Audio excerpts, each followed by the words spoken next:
and controlled the NFC Central Division. Now they've fallen on hard times. Jan Stenerud, the veteran, the most prolific field goal kicker in the history of the National Football League, all set to kick off for Minnesota. Clee Montgomery, number 28, and Dokie Williams, number 85, back to receive for the defending world champions. About 50,000, 55,000 fans expected to be here this afternoon on what has been called a great day for professional football. And of course, the Raiders just about good in every department there. You see that on kick returns. They're second in the NFL, so they do get good field position for their offense. And that's exactly where the Raiders would like to start off this afternoon. Stenerud approaches the ball, and here we go. Dokie Williams at the 2. Dokie Williams gets up to about the 28-yard line before he's tackled by Joey Browner, the former great here at UCLA. So that's where the Raiders will take over 1st and 10. We'll take a look at the Raiders on offense. Offensive backs and receivers: Mark Wilson, Marcus Allen, Kenny Keene, Cliff Branch, and Malcolm Barnwell, the wide receivers. The offensive line, it's a good one. Christensen, Davis, Hanna, Dalby, Mosbar, and Henry Lawrence. Mark Wilson at quarterback, filling in for the injured Jim Plunkett. 1st and 10. Handoff goes to Marcus Allen. Allen caught in the backfield by Neil Elshire.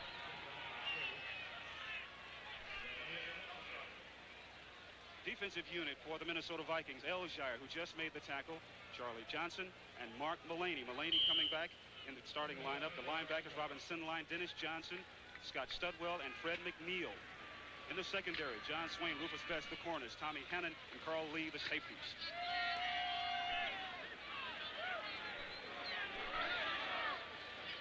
No gain on the play. Still 2nd and 10 for Los Angeles.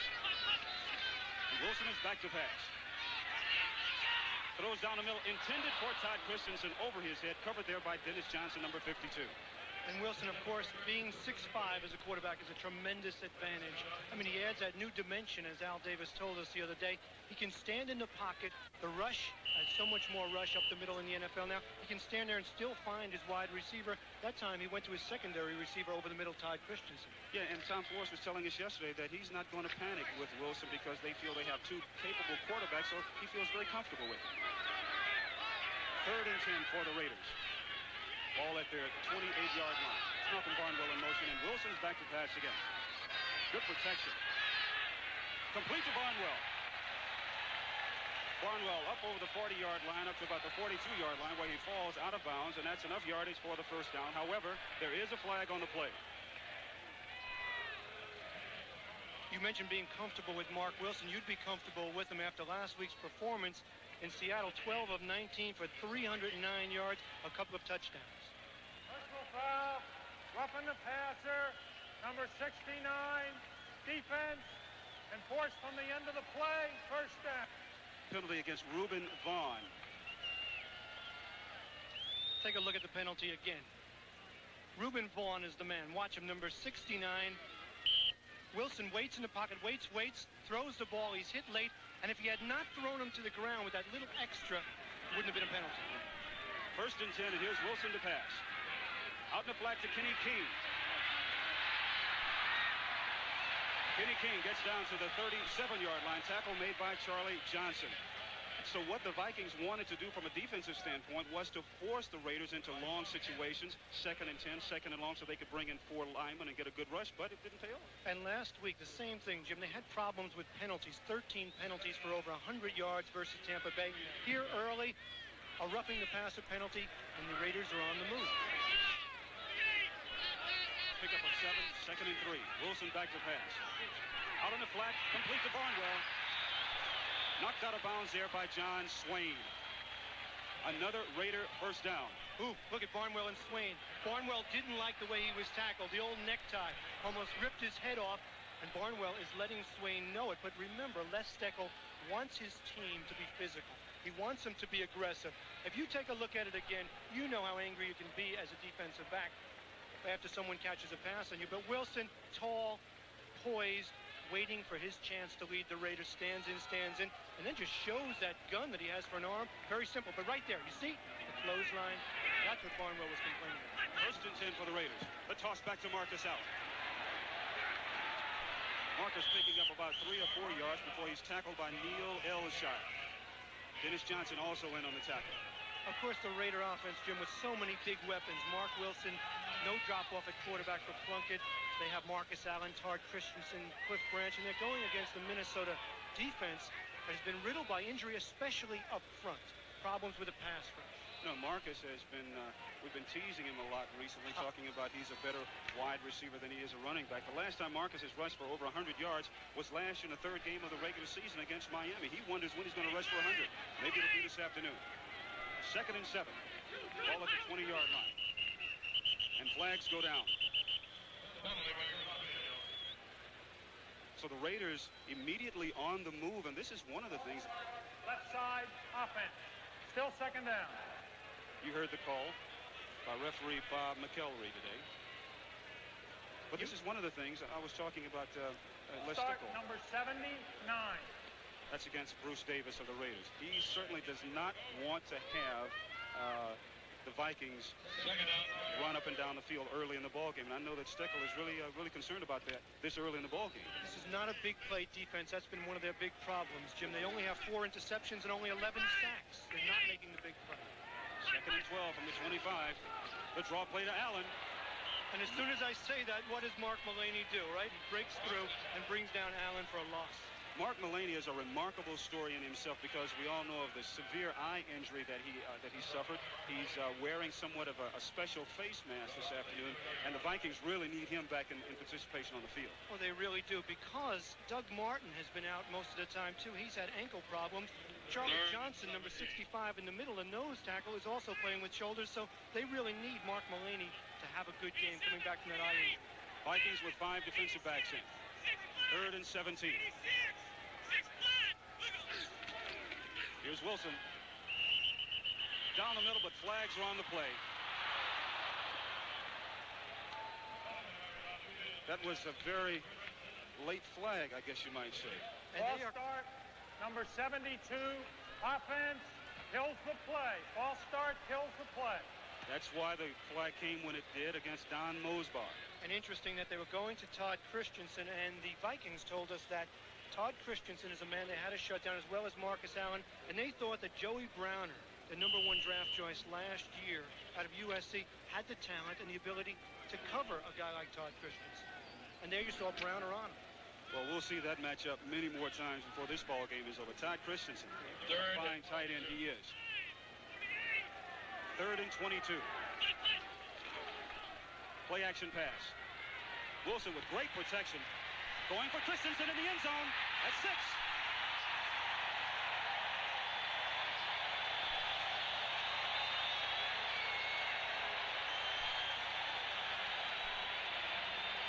Todd Christensen, the man who loves to read and write poetry, scores very poetic himself. I don't know why in the world number 29, John Swain, take a look at it here from the end zone, and watch the left side of your screen. They're in a 3-deep zone. John Swain is responsible for the deep third of the field. There you see Christensen going deep. Swain is in great position, but for some reason, Jim, he comes up and allows Christensen to run by him. See him right there, 29. No reason in the world except a lapse of concentration. And that lapse has been one of the reasons why the Vikings have only won 2 games. Chris Barr in for the extra point attempt. And it's good.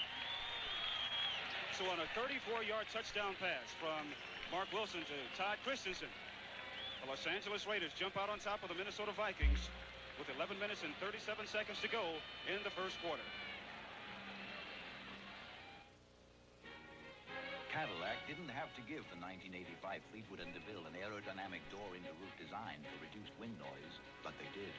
Cadillac didn't have to include power windows that can operate up to 10 minutes after you turn off the ignition, but they did. Cadillac didn't have to provide more front seat headroom and legroom, but they did. You don't have to fall in love with the most advanced Cadillac ever, but you will. Best of all, it's a Cadillac.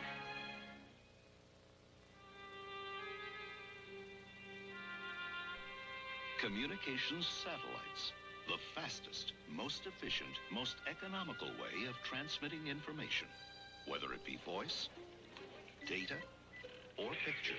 In 1984, we're launching several of these satellites because as a communications tool, we think they're simply out of this world. G? No. GTE. Chris Barr all set to kick off for the Raiders as they lead 7-0. Darren Nelson, who is not in the starting offensive backfield for the Vikings, is back to receive along with the rookie Alfred Anderson.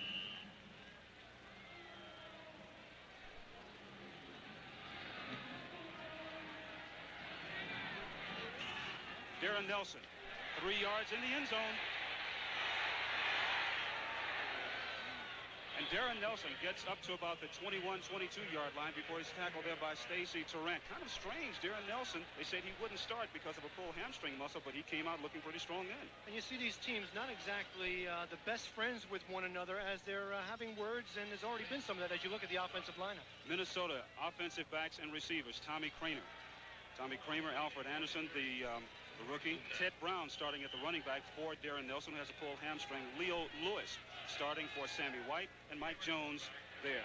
There's a look at their offensive line, and it's a good one, and it's a big one, anchored by, and I really mean anchored by, Curtis Rouse, 6'3", 318. Tommy Kramer, first and 10 for Minnesota, and Kramer goes back to the pass. Complete to Alfred Anderson. Anderson knocked out of bounds by Mike Davis. Something a little bit different. Kramer going to Alfred Anderson rather than Ted Brown. Anderson only had 5 catches for 3 yards coming into this game. As you look at that defensive line, a good one for the Los Angeles Raiders. Howie Long, Reggie Kinlaw, and Lyle Alzado. A couple of question marks about Alzado, but he is starting. Jeff Barnes, Matt Millen, Bob Nelson, and Rod Martin, last week's AFC Defensive Player of the Week. The secondary, Lester Hayes, Mike Haynes, the great corners, Mike Davis and Dan McElroy at the safety position. Second and a short one. That's Ted Brown. Brown picks up enough yardage behind some pretty good blocking by his offensive line that we talked about. Picks up enough yardage for the first down. Exactly. This Minnesota Viking team under Les Steckel will not be intimidated. We've heard that so often. Kramer's the spark plug. Alfred Anderson, a real find at running back. Of course, Ted Brown, the old reliable. Darren Nelson, hamstring problems, but looked pretty good on the return. Wide receivers, young and learning. Les Steckel is developing a solid, balanced offense with a good running game. Told us yesterday he wants his team to develop great work ethics. That's Anderson in motion. Kramer's back to pass. Good protection, but all of a sudden it falls down as in comes Howie Long.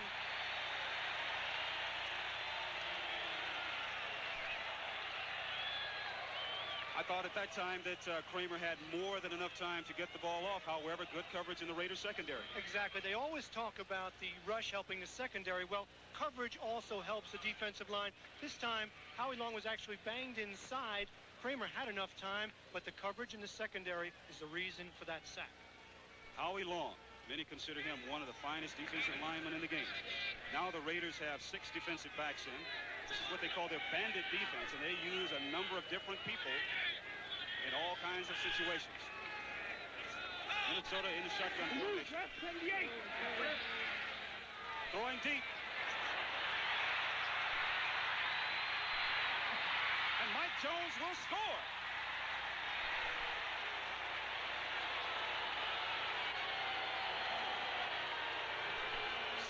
Yards. Tommy Kramer to Mike Jones.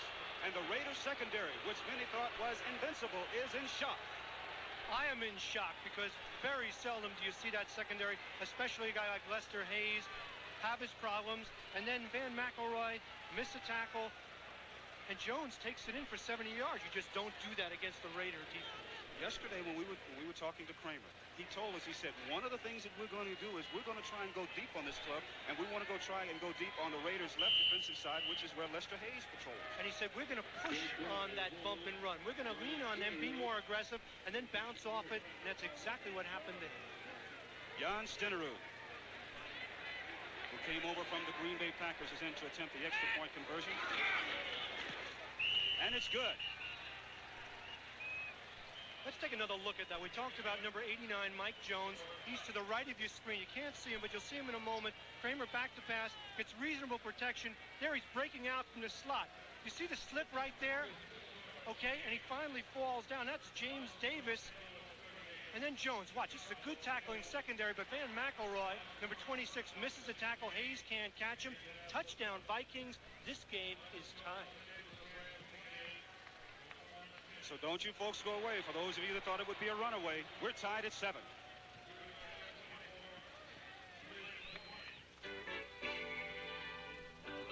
Ever since that summer job, way back then, you've dreamed of having your own El Dorado.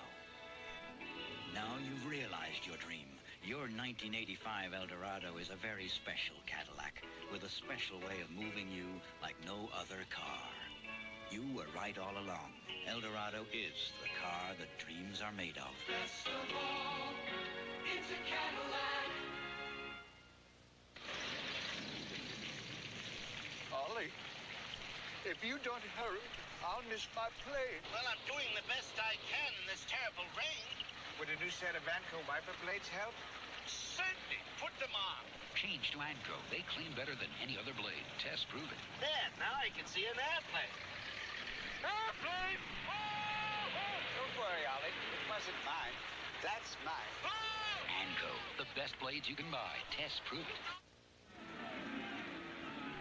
Jan Stenerud all set to kick off for Minnesota. Dokie Williams and Clee Montgomery back on the goal line for the Raiders. We're tied at 7. Ball coming to Montgomery at the 2. Oh, is he belted, but there is a flag on the play. He's hit there by Chris Martin. And Browner is squaring off with Matt Millen, number 55. Watch yourself, Joey.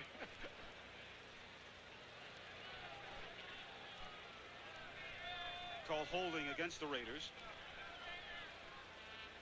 Vikings will have the option here.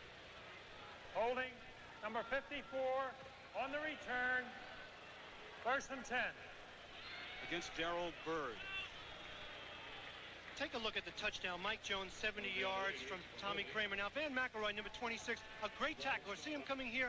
He doesn't get himself under control, and the thing you worry about is the cutback there. He doesn't position himself. Jones cuts back underneath him. He falls down. It's a touchdown. I'm surprised, McElroy. One of the big plays that Minnesota said they wanted to get. They certainly do. 1st and 10 for the Raiders at their 14. Malcolm Barnwell in motion. Handoff goes to Marcus Allen. Marcus trying to get to the outside, tries to cut back and can't make it. Fred McNeil, 11-year veteran from UCLA, in on the tackle. Did you get the feeling that the Minnesota Vikings are ready to play today? Well, yeah, you know, I kind of got the feeling about them last night as we talked to them over at their hotel, because as Les Steckel says, all he wants them to do is to play hard. He wants them in practice to develop those great work ethics, and it will carry over into the games. He said last night, you know, there have been times when we were losing at the end of the ball game, but our players have been going 100 miles an hour.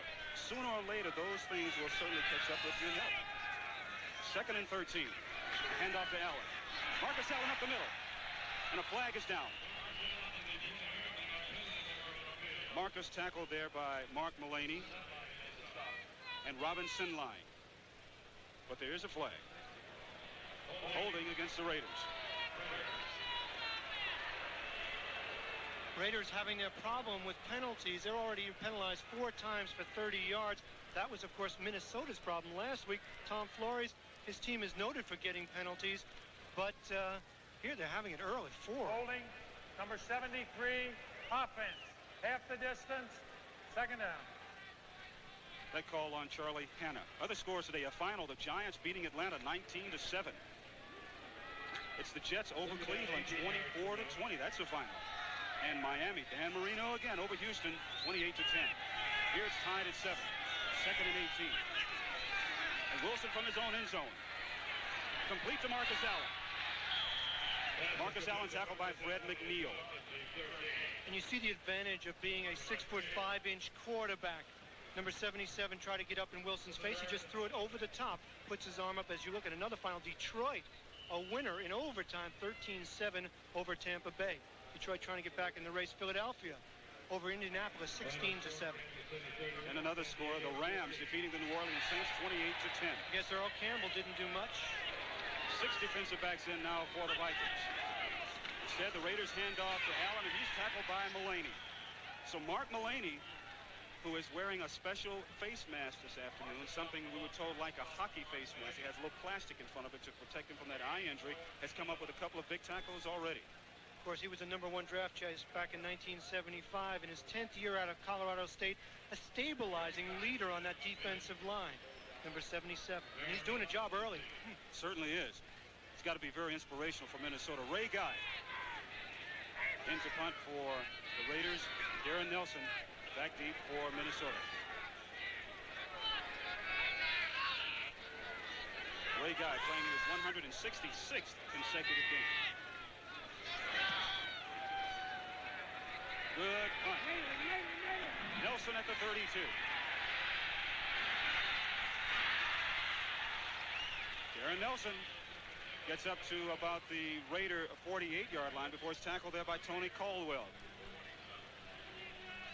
So the Vikings will take over in Los Angeles Raider territory when we come back.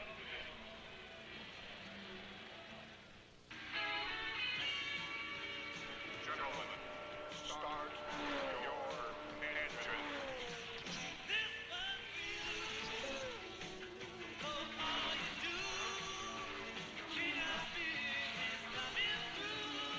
The Paul Newman Carl Haas Budweiser racing team is pouring it on in the Championship Racing Series, and they're playing to win. This Bud's for you.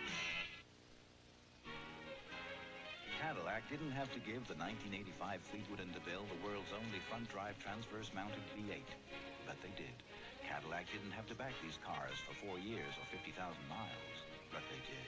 Cadillac didn't have to add a new standard high-mounted stop lamp in the rear window, but they did. You don't have to fall in love with the most advanced Cadillac ever, but you will. Best of all, it's a Cadillac. With 7 minutes and 33 seconds left to go in the first period, I'm Jim Hill along with John Dockery. The Los Angeles Raiders and the Minnesota Vikings are tied at 7. The Vikings have the ball, 1st and 10 at the Raider 47-yard line. Tommy Kramer at quarterback. The handoff to Alfred Anderson. Anderson grabbed there by Rod Martin. Rod Martin, last year's AFC Defensive Player of the Year. What an outstanding linebacker he is. Rod Martin believes that he's better than Lawrence Taylor. Now, I know he's tied for second on the Raiders with 45 tackles, but being better than Lawrence Taylor, maybe Hugh Green, but not Lawrence Taylor. Well, you know, he told us yesterday, said, let the stats speak for themselves. 6 defensive backs here now for the Raiders. 2nd and 10. It's Anderson in motion. Here's Kramer. Complete to Ted Brown out of the backfield. Ted Brown tackled by Jeff Barnes. Tackled by Jeff Barnes, being covered by Rod Martin. Ted Brown, of course, with those instincts coming out of the backfield, one of the best all-purpose backs in the league. He comes out, he sees number 53, Rod Martin, on the outside. So what he does is fake outside, come back inside, and Kramer drills the ball. He's got that quick release. See him right there. He comes back inside. Martin can't get him. He gets some extra yards. So there's a measurement on the field with 6 minutes and 31 seconds left to go here in the first period. Tommy Kramer, a young man who's gone through a lot of ups and downs in his career. As we look at the measurement, it'll be 3rd and less than a yard. But Kramer told us yesterday, he says, hey, I like this atmosphere. I like the disciplinary methods of Les Stickle. He says all professional athletes need some kind of discipline, and he feels that that discipline will help to get the Vikings back on top where they used to be. And he also said as a result of Stickle's conditioning program and his demanding attitude, he's in the best shape of his life, and that's coming off a knee injury, terrible knee injury last year. 3rd and less than a yard for the Vikings. Ball at the Raider 37-yard line.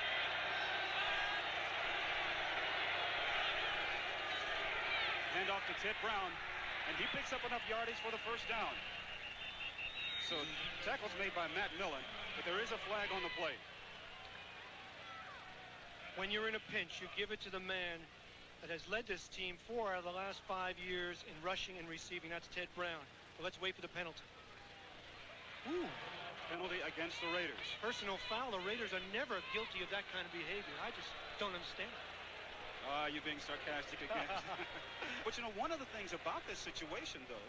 Personal foul, unnecessary roughness, number 26, defense, first down. Van McElroy, of course, missed the tackle before on the touchdown on Mike Jones. Who knows? Maybe he's a little upset. See him on the outside here. He's working on number 83, Steve Jordan, who's trying to block him. Now he's going to say, get out of here, Steve Jordan. Watch him. He's going to turn around and say, hey, that's enough. That's a penalty. That wasn't much. That's part of the game. Oh, no, not that. That was a call. But sometimes you're out of them. The Raiders have that reputation of being the tough guys, the bad guys on the block, and that will contribute to some penalties. And what the Raiders have done is kept Minnesota in this ball game. Dwight Collins, number 84, checks in for Minnesota. And the tossback, flag on the play to Alfred Anderson. Anderson with Jack Squire coming over to make the tackle along with Van McElroy. Lester Hayes also up from the secondary. But as I mentioned, there are flags, as you saw right there. Little tricky maneuver before the ball was snapped there. One of the Vikings moved up to the line of scrimmage, Jim, and we'll wait for the call. Might be illegal procedure. They're talking to the Raiders. Well, I think what the Vikings are trying to do. Offside defense is refused. Personal foul defense is accepted. 36. Oh, gee. Tom Flores wondering how many penalties will I get? It's the 6th penalty for the Raiders. And we haven't even finished the first period. I know here. that. That penalty against Mike Davis. Mike Davis, of course, another one of those tough guys in the secondary, the oversized. Watch number 36. He's on the inside. Number 84, Dwight Collins, is trying to block him. He says, don't do that. Get down. And then he gives him a little extra elbow under the throat. And telling him what he did and probably telling him he's going to do it again. Don't come inside. Don't you understand? This is the Raider defense. Talking to Dwight Collins, but the Raider defense has put the Viking offense in excellent field position. First and goal from the 7. Mike Davis telling the rookie, stay out of the middle.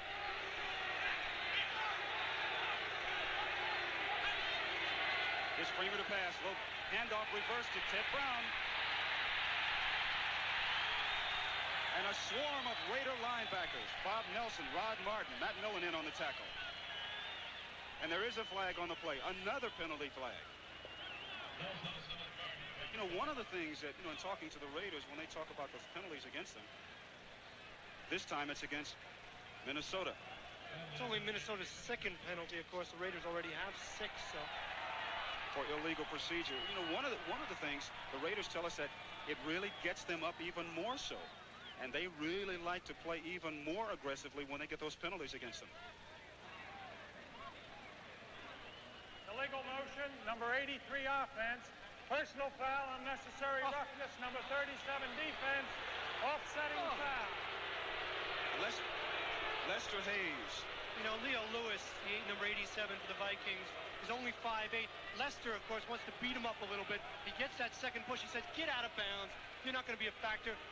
I'm going to go off. Boy, they are serious about playing defensive back today. They're angry. Lester is angry. So is Van McElroy and Davis. We're going to have some major confrontations all afternoon. They figure that since Mike Jones is in his 2nd year and Leo Lewis, these are young receivers trying to find their way. They said, we're going to let them know early what it's about. But, you know, look. How he feels he's being picked upon. Look at this.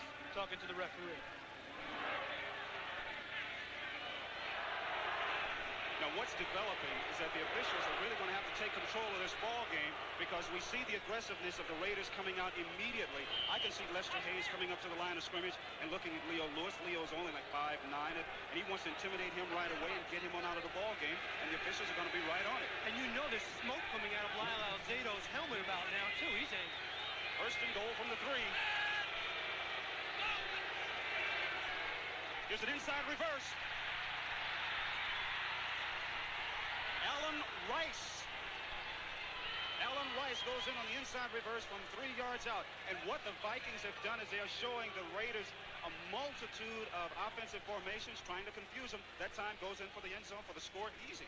Creative offense. How often do you ever see this in pro football? You see it in college sometimes, but this is an inside reverse, as you called it. Take a look at it right here.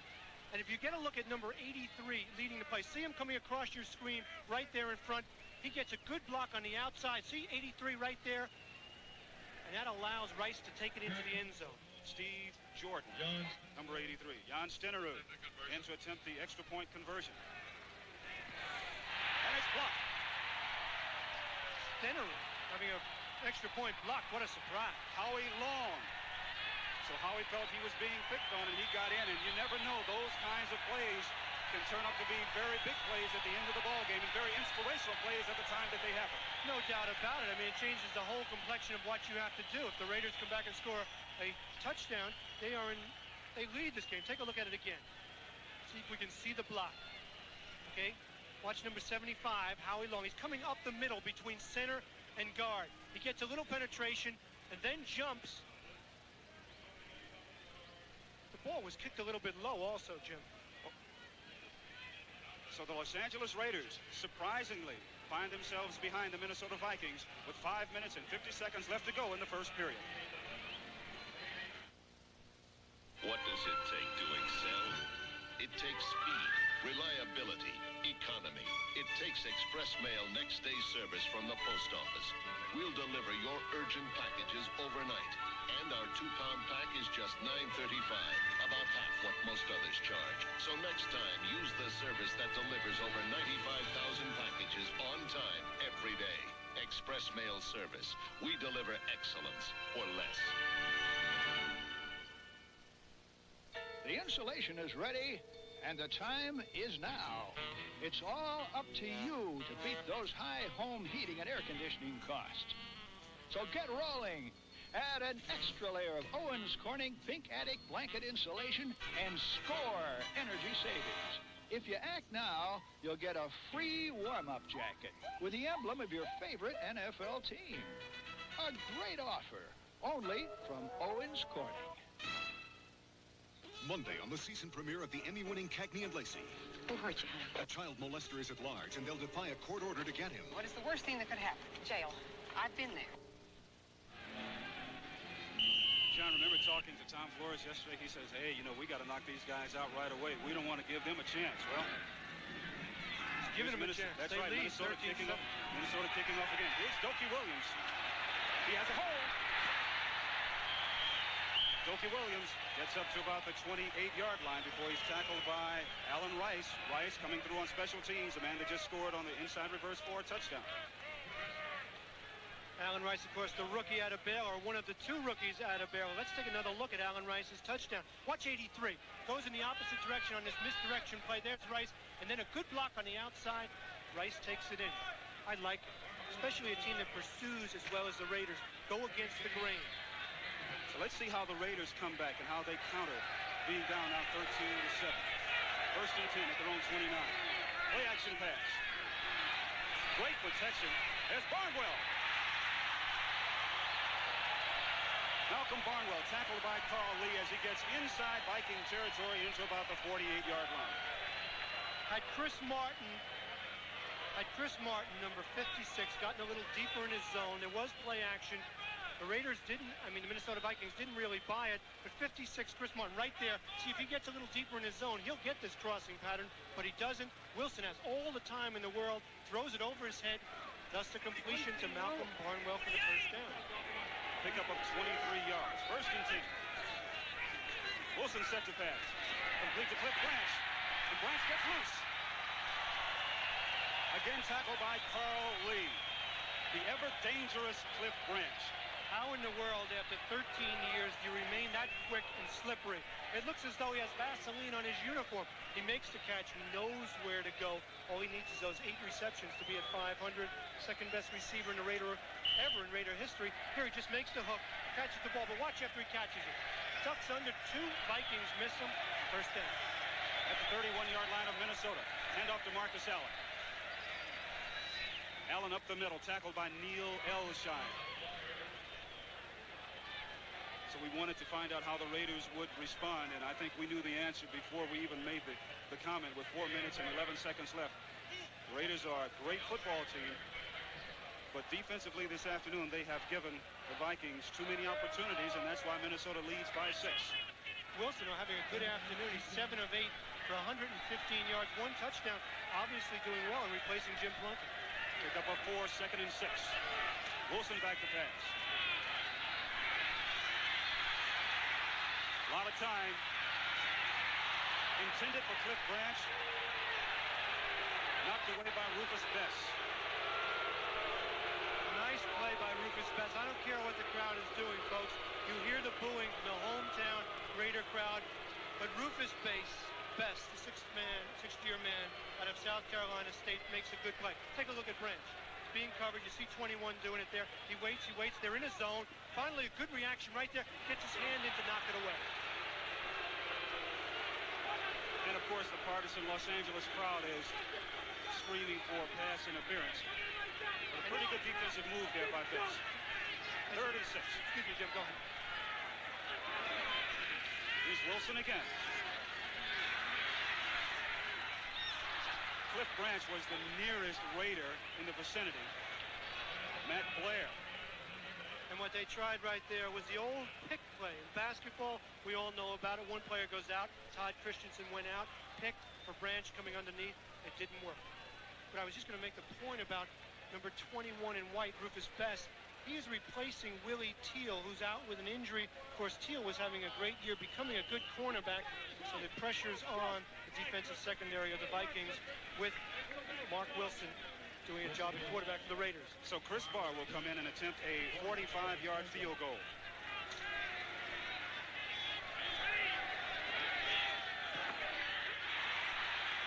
And it's partially blocked. Goes into the end zone.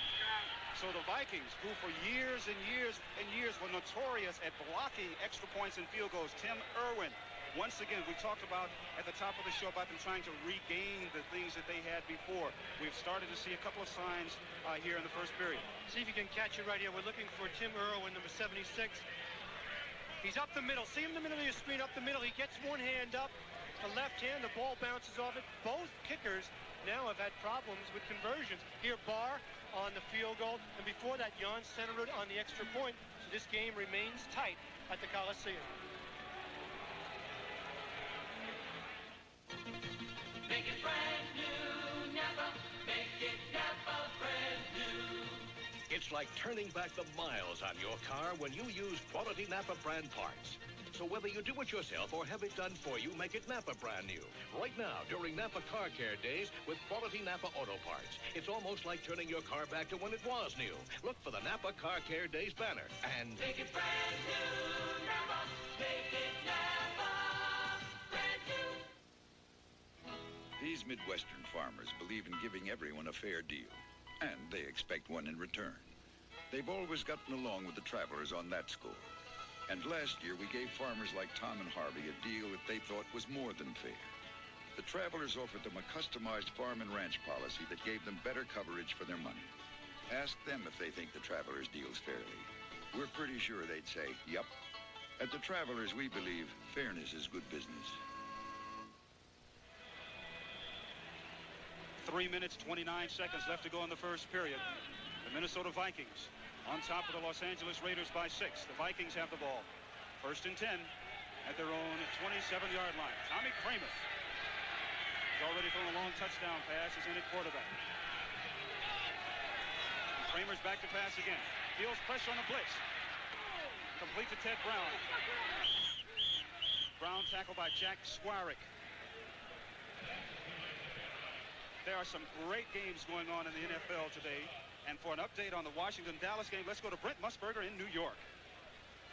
All right, Jim. Gary Hogerboom still trying to force the ball for the Dallas Cowboys. Here he is trying to do it to Ron Springs, only Monty Coleman was right there. Interception, touchdown, Washington 7, Dallas 7. Back to Jim. Thank you very much, Brent. Back here at the Coliseum. 2nd and 6 for Minnesota. They lead the Raiders. Ted Brown in motion. Handoff goes to Alfred Anderson. Anderson gets to the outside. Van McElroy coming up to make the tackle. And there is a penalty on the play. Another penalty flag. This time the penalty flag is on the 30-yard line. Jim, that'll be the 9th penalty in this game. And we're still in the first quarter.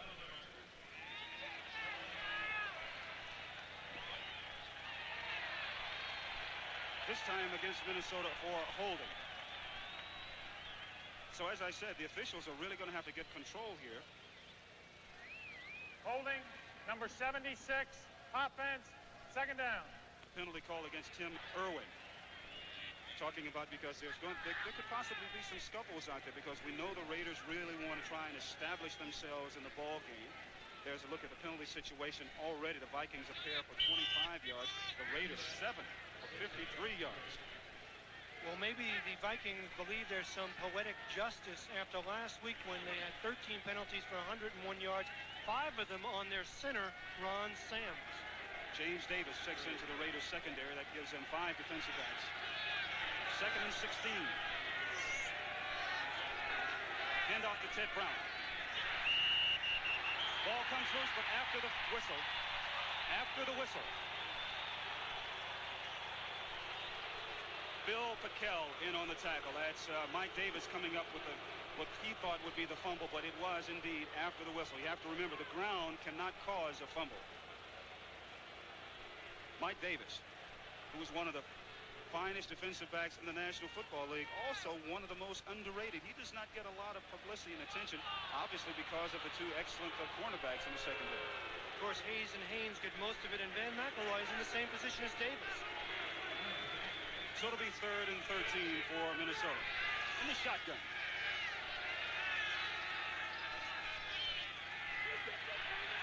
Good protection. Flag is down, but the pass is complete. Complete to Sammy White. Sammy, who wasn't supposed to start this afternoon because of a hamstring pull, but there is a flag on the play. And Lester is pleading his case. He's talking about the bump and run. He's saying to the official, look, I only gave him the 1 bump. And now you see Kramer clapping because he knows the penalties against Lester. Lester saying, come on, what are you doing to the defensive backs? We got to be able to bounce these guys around a little bit. Don't you know who I am? Personal foul, unnecessary roughness, number 37, going to the head. Going to the head. Let's take a Lester going to the head. It's getting rough in that defensive backfield. Here he is, okay, see number 87, Leo Lewis, very small. And the fact that he went up to the top of his head, that's the penalty. His left hand hitting Leo right in the face mask as he tried to come off the line of scrimmage. The penalty gives the Vikings enough yardage for the first down. So it'll be 1st and 10 at the Viking 47-yard line. And the Raider defense, that's their 8th penalty, I believe, in the afternoon. And they just keep putting Minnesota in good field position. Here's Tommy Kramer. That's Ted Brown in motion. And the handoff to Anderson.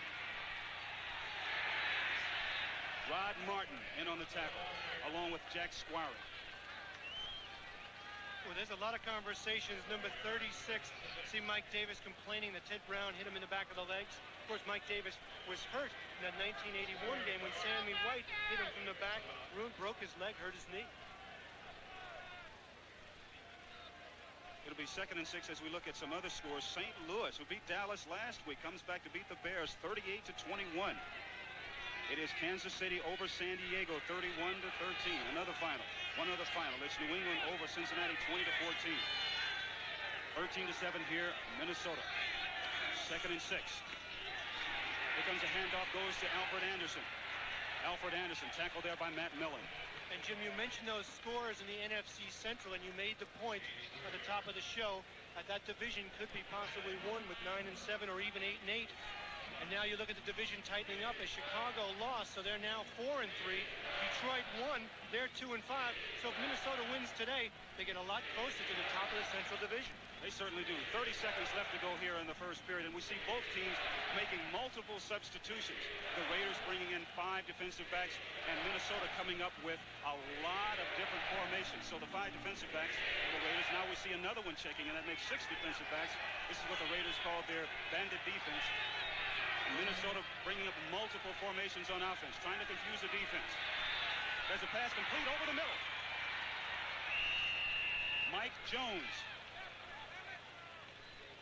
So it's like a chess game that's going on out there now. Both teams making a lot of moves. Les Stickle told us yesterday that he's going to try and show the Raiders more formations than they've ever seen before. And with that play, that is the end of the first period here at the Coliseum. So after 15 minutes, kind of a surprise to a lot of people here in the Coliseum as the Minnesota Vikings lead the Raiders 13-7. All out is the only way you go. And it earns you the rewards of success. Naturally, that includes the car you drive. Distinctive, elegant. Seville goes all out to achieve your high goals for luxury travel. Drive the 1985 Seville, the car for those who, like you, choose to go first class all the way. Best of all, it's a Cadillac. By the time I hit the field, I've already worked overtime. Studying films of the guy across the line, 4 hours a night. Because I believe in doing my homework.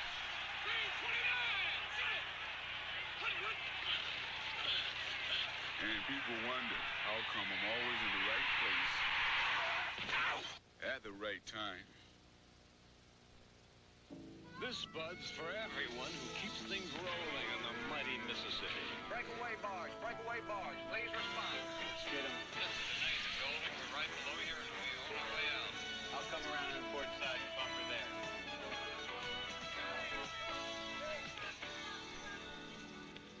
Yeah, just for you. That distinctively clean, crisp taste that says Budweiser. For all you do, this Bud's for you.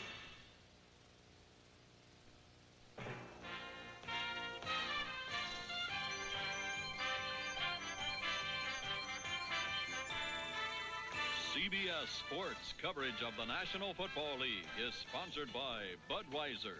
For all you do, this Bud's for you. Cadillac Motor Car Division and your Cadillac dealer. Best of all, it's a Cadillac. And by National Car Rental. When you rent a car for business or pleasure, you deserve national attention.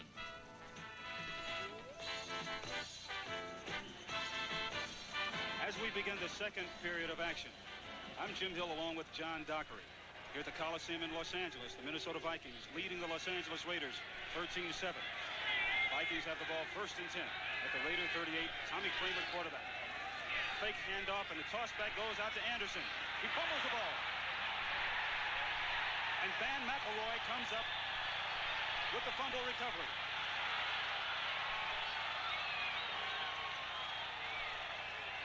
McElroy doing the heads-up thing. You never know what the officials are going to call. He runs it all the way down to the other end, but Alfred Anderson, the rookie out of Baylor, fumbled the ball after he was tackled, and Van McElroy comes up with the fumble recovery, and the Raiders will take over 1st and 10 at their own 27-yard line. Van McElroy, who's really trying to make amends for some of the things that the Raiders on defense have done this afternoon. No doubt about it, but one of the problems of the Minnesota Viking offense has been fumbling. Here, take a look at it as Anderson takes the flip after the fake inside. He's got some room to maneuver, carrying the ball like a loaf of bread on the outside. It's ripped away right there, and Van McElroy comes up with it, but see, he's touched right there by number 83, Steve Jordan, so he can't get up. Wilson back to pass on 1st down. Plenty of time. Malcolm Barnwell. Malcolm Barnwell picks up enough yardage for the 1st down at about the 40-yard line of Los Angeles. Tackle there made by Robin Sinline. And many people thought that Wade Wilson at 6'5", didn't have mobility. There he rolls out, but it was really Malcolm Barnwell, the man who dotted the I when he caught the ball right here. Good sense of where you are in the field, touches both feet down, leans out of bounds for the reception. 1st and 10 for the Raiders at their 40-yard line. Wilson back to pass. Good protection. Complete to Toki Williams. Toki Williams. Tackled by a host of Raiders. Toki Williams of the Raiders, tackled by Dennis Johnson and Carl Lee of the Minnesota Vikings. It just took too long for number 77, Mark Mullaney, to get to Wilson. He must have had 5 seconds back there. When you give a quarterback like Wilson with that strong arm, that kind of time, and receivers like Williams are going to find the opening, you have no chance, Jim. A pickup of 26 yards down to the Viking 33-yard line. Hand off to Frank Hawkins. Frank Hawkins, tackled by Scott Studwell. Dennis Johnson, number 52, also in on the tackle. One of the great things about this Raider ball club is they have an abundance of fine running backs. Here's Frank Hawkins, who comes in and he fills the role, especially especially what he's supposed to do. He knows he comes in short yardage situations. He'll come in and relieve Kenny King. And he does an excellent job of it.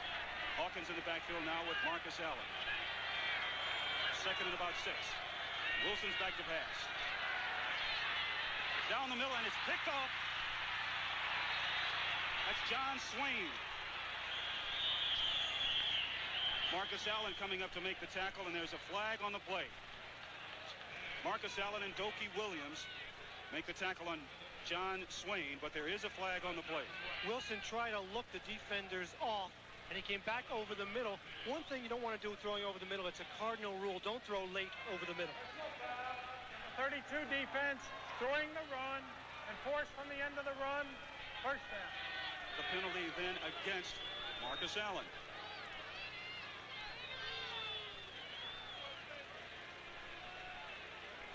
Take a look at it again. Wilson just overthrows this ball. He's looking to the outside, wants to come back down the middle. See him looking for Barnwell right there. Barnwell goes outside. Wilson throws it inside.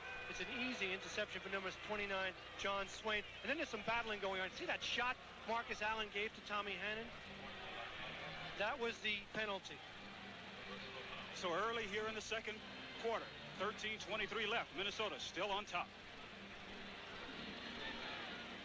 When you rent one-way from most car rental companies, there are strings attached, like the drop-off charge at the end of the line, the one you pay to help get their car back. At National, there are no strings or mileage charges, because we have a whole fleet of cars available for one-way rentals, and they're just $10 a day more than our regular low daily rates. So the choice is yours. Rent one way or the other. National Car Rental, a way to go one way. Time. It takes time to create quality. The quality taste of Budweiser. Time to select the choicest ingredients. For exclusive Beechwood aging, to brew the distinctively clean, crisp taste of Budweiser.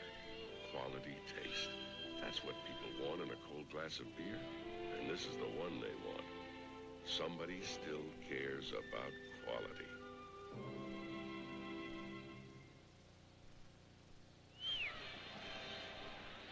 You know, John, here's a very interesting comparison of giveaway and takeaways, and surprising to see that the Raiders are behind as far as giveaway and takeaways are concerned this year. You would think a team with a 5-1 record wouldn't be -3, and a team with a 2-4 record almost the same with a -2. Tommy Kramer making the inside handoff. Alfred Anderson. Anderson picking up a couple of yards. Lyle Alzado in on the tackle. Tommy Kramer having a good afternoon. He's 5 for 5. Perfect so far for 101 yards, 1 touchdown. And he really is the spark plug. How goes Kramer, so goes Minnesota Viking offense. And the Vikings and Kramer doing exceptionally well so far. Kramer completing a touchdown pass of 70 yards to Mike Jones. The Vikings lead the Raiders 13-7. Second and 8. Ball at the 31-yard line. The toss back to Anderson. Rod Martin of the Raiders, the first to make contact with the Los Angeles defense. Bob Nelson also in on the tackle. The Vikings really believe, and they've done a good job of it so far this year, they really believe that they can run on this Raider defense, which has been a defense that a lot of clubs have had success against in the last 2 or 3 weeks. Yeah, they're ranked way down versus the rush 18th. And the Viking offense under Steckel, he told us he wanted to get more running, and they're averaging 154 yards a game, 4th in the NFL. So this is a team that's becoming more balanced. Remember under Bud Grant, they always played that basketball possession, ball control passing game. Not so much anymore. So now the Vikings, 3rd and 4. 5 wide receivers. And Kramer's back to pass. Throwing deep. Pass intended for Leo Lewis. Covered there by Mike Haynes. So with the incompletion, that will force Greg Coleman to come in for his first punt of the afternoon. Coleman, who averages 41 yards per punt. One of the fine punters in the National Football League. And Greg Pruitt, who was the best at returning punts last year, is back at his 25-yard line for Los Angeles. 11 minutes and 51 seconds left to go here in the first half. Vikings on top. Coleman is about to give Los Angeles the ball with this. Greg Wood at the 26. Good block. Good run. Knocked out of bounds by Coleman. That was James Davis, number 45, who came over and gave Wood a great block, really sprung it. And the Raiders get excellent field position at the 50-yard line. We talked about Greg Wood being the best at it last year, and here's what he does best. You wonder how a guy 12 years in the NFL can still have this kind of courage, because this is the most dangerous play. There he dances up the sidelines, gets some good yardage, gives some good field position, but you have to wonder how a guy who's been around that long still has the courage to run back punts. We'll be back in a moment here at the Coliseum. If you've got what it takes and really care, there's a special kind of life you'll want to share. Serving your country's a special call. It's good for you. It's good for all. Not all who try fit the bill. It calls for brains. It calls for skill in the Army, Navy, Air Force, Marines. High-tech and the services go hand in hand. It's a whole new world. You're in demand in the Army, Navy, Air Force, Marines. You'll move up. You'll feel proud. You'll stand out above the crowd in the Army, Navy, Air Force, Marines. But most of all, you'll earn the respect of the people and country you're there to protect. In the Army, Navy, Air Force, Marines. It's a great place to start. Every new car program at General Motors has to prove itself the hard way. Again, and again, and again, and again. We think you'll agree it's worth it, just to be on the safe side. Nobody sweats the details like GM. Wednesday, Charlton Heston, the father. John Savage, the son. Maud Adams, the woman who married one but loved the other. Nairobi Affair. Mark Wilson, quarterback of the Los Angeles Raiders. And the fact that, excuse me, Jimmy, I was going to say the fact that Minnesota is leading 13-7 really doesn't have much to do with Mark Wilson. He's having a good afternoon. 9 of 13, 155 yards, 1 touchdown, and 1 interception. You're right about that. It's 1st and 10 for the Raiders. Just inside their own 50 yards. And up goes to Marcus Allen. Allen tackled by Mark Mulaney. And Allen gets up to about midfield. Mark Mulaney doing an excellent job of playing defense this afternoon. In the second quarter, it's Seattle over Buffalo, 17-0. Buffalo really having a tough time this year. Pittsburgh leading the 49ers 10-0 in the second quarter. That's a shock. That's right. The 49ers undefeated and losing right now. And it's Washington over Dallas, 14-2 in the second quarter. That's always a great ball game. 2nd and 9. Marcus Allen is in motion. And Wilson's back to pass. Complete to Allen. Marcus Allen knocked out of bounds by number 45, Tommy Hanna. Of course, Marcus Allen last week against Seattle was the difference with 4 receptions for 173 yards. He just knows where to go. Knows how to get open. Some people say he's a better receiver. See him there in motion.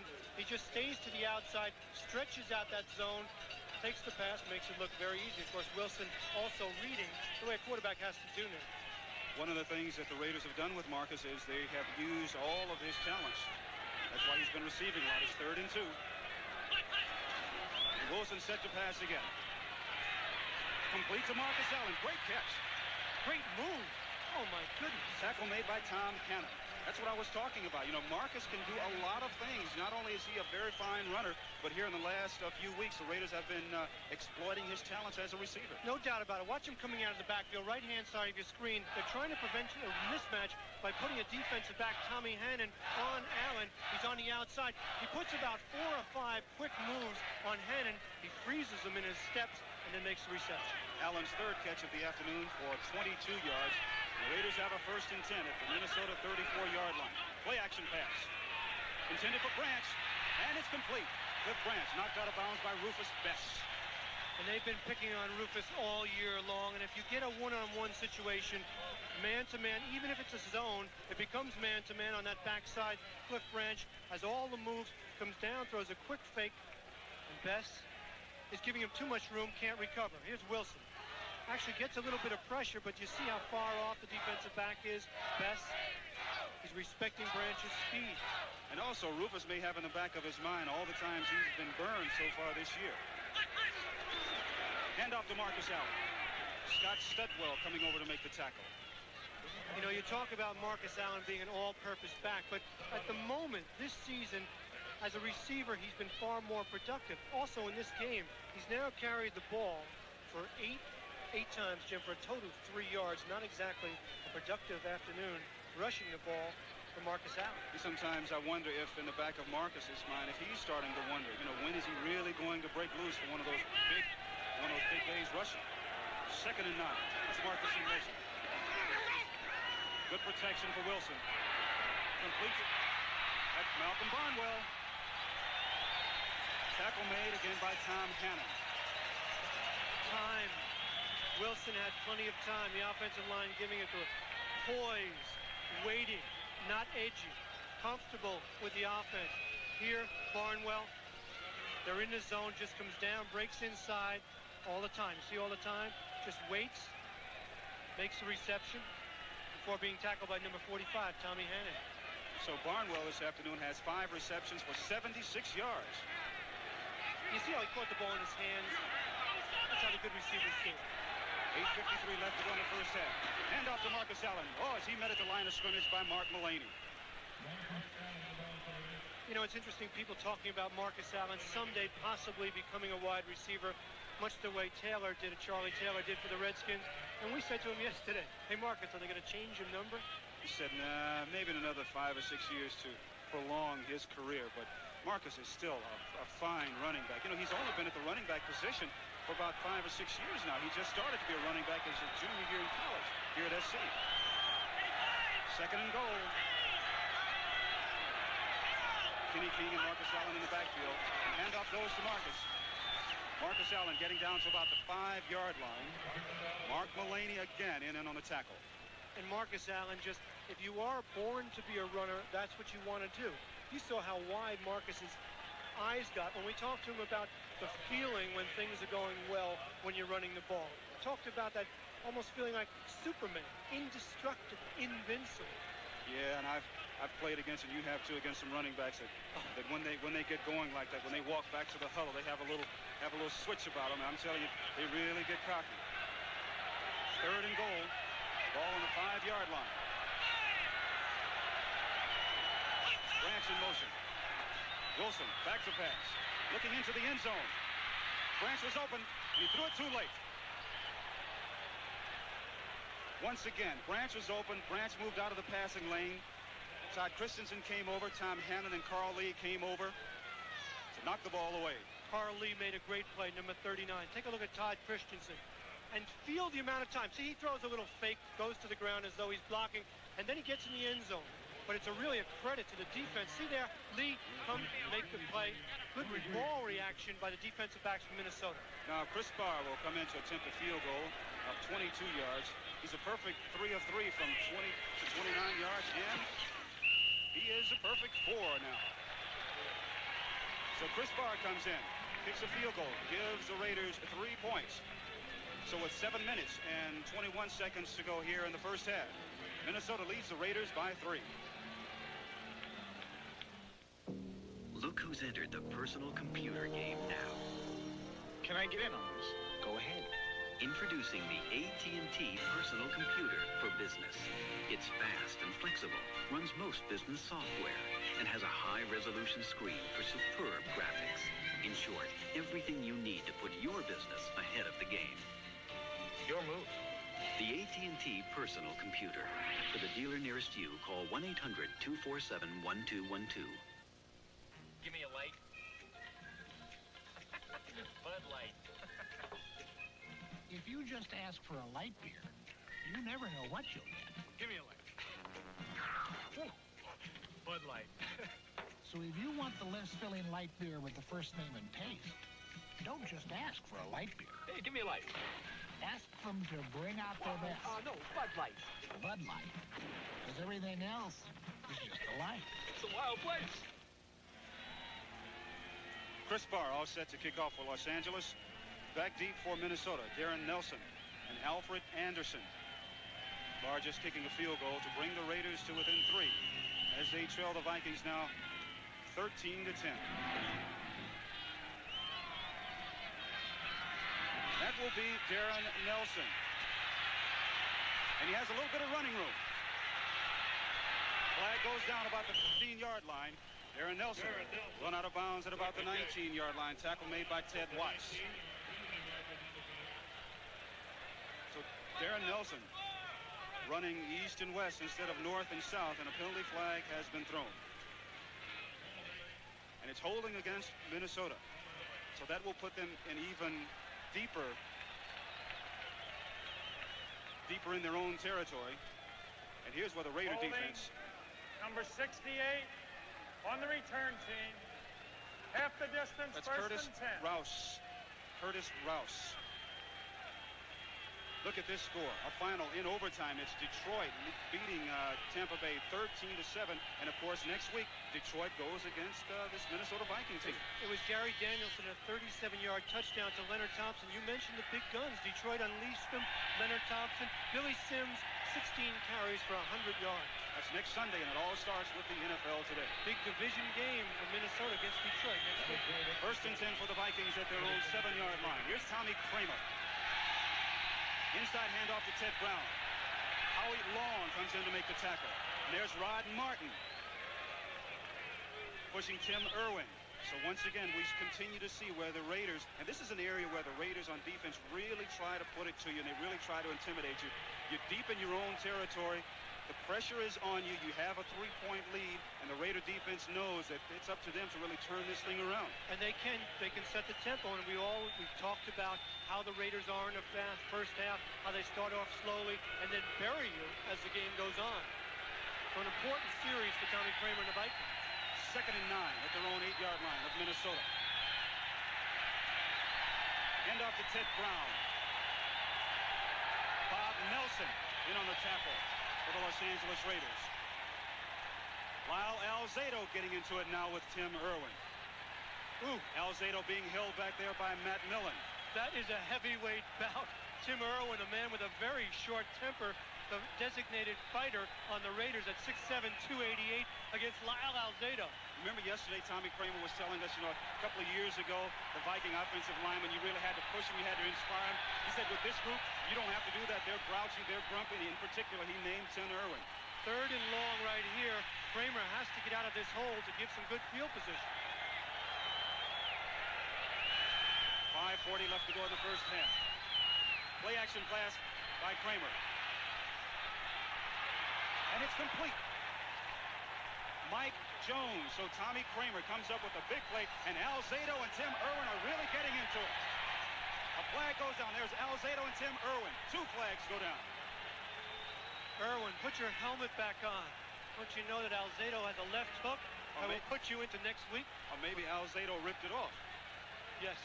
Alzado is a calm guy off the field, but when you get him riled, Tim Irwin is a worthy opponent. These 2 guys are serious. Well, Irwin is 6'7" and 285. Alzado 6'3" and 260. Personal foul, 77 defense. Personal foul, unnecessary roughness, 76 offense.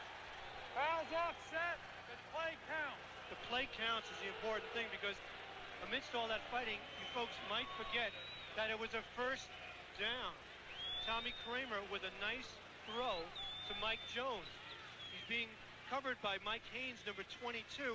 Jones makes a good move outside, shows some quickness, and Kramer throws that sidearm dart.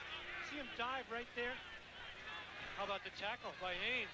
Now take a look at the fight, okay? The big guys, watch 77. They're going at it. They're going at it hard. Big and strong. Irwin, there's the right hook. Irwin doesn't like it. He says, hey, cut that stuff out. I think Alzado is just a little frustrated because he wasn't able to get around the big fella. And the big fella playing a different position. He moved over to the left tackle. 1st and 10 for Minnesota. Ball at their own 29-yard line. They lead the Raiders by 3. Inside handoff to Ted Brown. There's Alzado on the bottom of the pile making the tackle along with Bob Nelson. You know, you talk a little about the offensive line from the Minnesota Vikings. Steve Riley, number 78, and Tim Irwin, 76, made a switch because Riley's having trouble with his left thumb, but they wanted number 76, Tim Irwin, to play that left side because Steckel said, look, we want him over there, and I was going to do it anyhow because we want our best player, pass protector, protecting the blind side of our quarterback. Well, he's doing an admirable job now. 4:56 left to go in the first half. 2nd and 8 for Minnesota. Tommy Kramer at quarterback for the Vikings. Little misdirection. Here's Anderson. Gets away from Rod Martin, but he's tackled at about the line of scrimmage. There's Alzado again, along with Bob Nelson. So the Vikings, who told us yesterday that they want to run some misdirection plays against the Raider defense, try to get the Raiders to pursue in one direction and come back into the other. That's one reason why they scored the touchdown. And with the new offensive line rules, where the offensive linemen can use their hands on running plays, the cutback has been very effective in the league this year, as a lot of the linebackers are pushed by the hole. How about this score? Game 5 of the World Series. Detroit on top of San Diego already, 3-0. And Detroit may wrap it up today. Boy, they jumped on top of San Diego in the first inning. 4 minutes left to go in the first half. 3rd and 8. Brown in motion. Kramer set to pass. Incomplete. Pressure provided by Alzado. Alzado with the tattoo.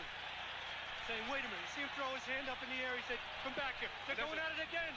They're going at it again, Jim. Well, there's a flag thrown on the play. What Alzado did, I believe what the officials are going to call here is taunting, because he followed Tim Irwin as Irwin was walking off the field. He was hollering and screaming at him, it appeared from here, raising his fist up and shouting at him, and I believe that's what the call will be. If that is indeed the call, it'll be a 5-yard penalty as he's talking to Martin and Millen about the penalty. Unsportsmanlike conduct, number 77, defense.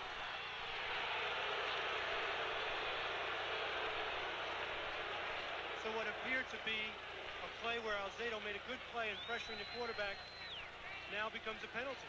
It gives him another chance. Take a look at it again. Kramer knows there's pressure comes. Quick move inside, beat Irwin right now. That's a legal hit. No problem with that. The problem came, as you said, Jim, when they got into it. See him taunting him, throwing his hand in the air, saying, Irwin, I beat you right now. Kramer trying to keep him away. Kramer's the last person in the world that should try and stop someone from fighting. Defense, first down.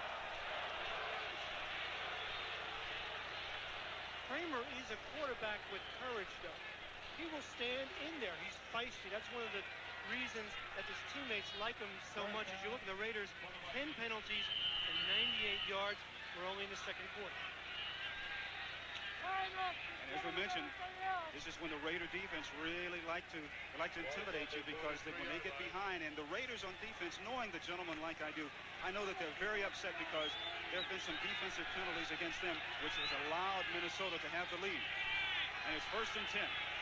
The Viking 43-yard line. Movement in the line of scrimmage, and the flag is thrown.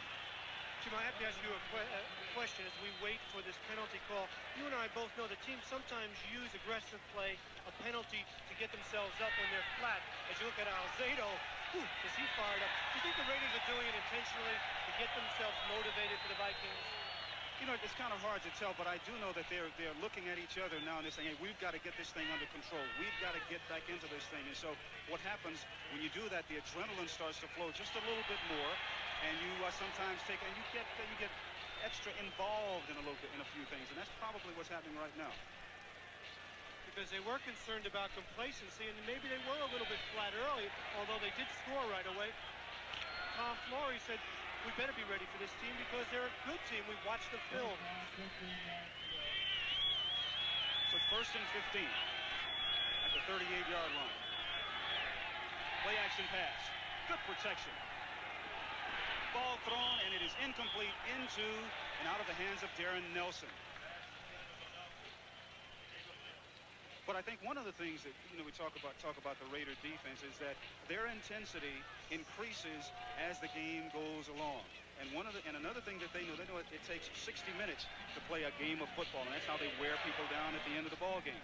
But Darren Nelson, young man who has a hamstring pull, did not start this afternoon, but in the times that we've seen him in the ball game, It has appeared as though that hamstring muscle isn't bothering him at all. He's an explosive threat with great speed. The #1 draft choice out of Stanford in 1982. Otis McKinney checks into the Raiders secondary. 2nd and 15. Kramer set to pass again. The ball is tipped at the line of scrimmage and falls incomplete. Intended for Ted Brown. Greg Townsend, number 93, the man they call Ricochet Rabbit because he's so fast and quick out on the field, tipped the ball at the line of scrimmage. Ricochet Rabbit? I love it. Watch him pick up the blitz. Number 55 on the blitz. You see the running back right there? Number 46, Alfred Anderson. He picks up Millen. And there's just a great leap by your man on the outside, Greg Townsend, to tip the ball and prevent a completion. He has great athletic ability. He comes in passing situations, puts a lot of pressure on the quarterback, whether he is rushing or then, as we saw, tipping the ball. 3rd and 15, ball at the 38 of Minnesota. Sammy White, the speedster, checks in for the Vikings. Kramer set to pass. There's the pressure by Alzado. He gets away, but there's Ted Brown, who almost makes a one-handed catch, and there, covering him is Jack Squarick. Ted Brown, coming out of the backfield, almost came up with a one-handed catch, but it falls incomplete. You want that running back, Ted Brown, on the linebacker. They've had problems at that left outside linebacker. Watch him coming out of the backfield. See Brown there circling out. Here, Kramer showing a lot of mobility coming off a knee injury. Gets the ball up. Brown almost makes a great catch. See the one-handed catch? If Squarick didn't grab him by the legs, I think he would have had that ball. So that extra effort made the difference. Greg Coleman in to punt for Minnesota. And, of course, that is Greg Pruitt at his own 20-yard line. Low snap, but Coleman gets it away. And Pruitt will have a chance to run it. He's at his 25. Good block by Derek Jensen, but he's hauled down from behind by number 47, Joey Browner.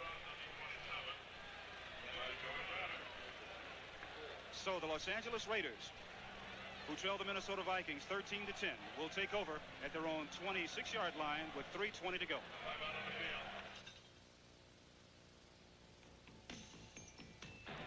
You've got the spirit. You keep on coming through. Your pride is strong. You won't just make it do. With every job you leave a little bit of you. You forever, forevermore. Our commitment is to you. We started with an idea, a spirit, a promise. It's a commitment to American farmers and truckers based on a simple idea: to help whenever we can, wherever we can, however we can. A promise that stands apart from guarantees and warranties, a spirit that will never expire. We started with an idea, and now, over a century and a half later, it's stronger than it ever was. You forever, forevermore. International Harvester. The commitment is forever.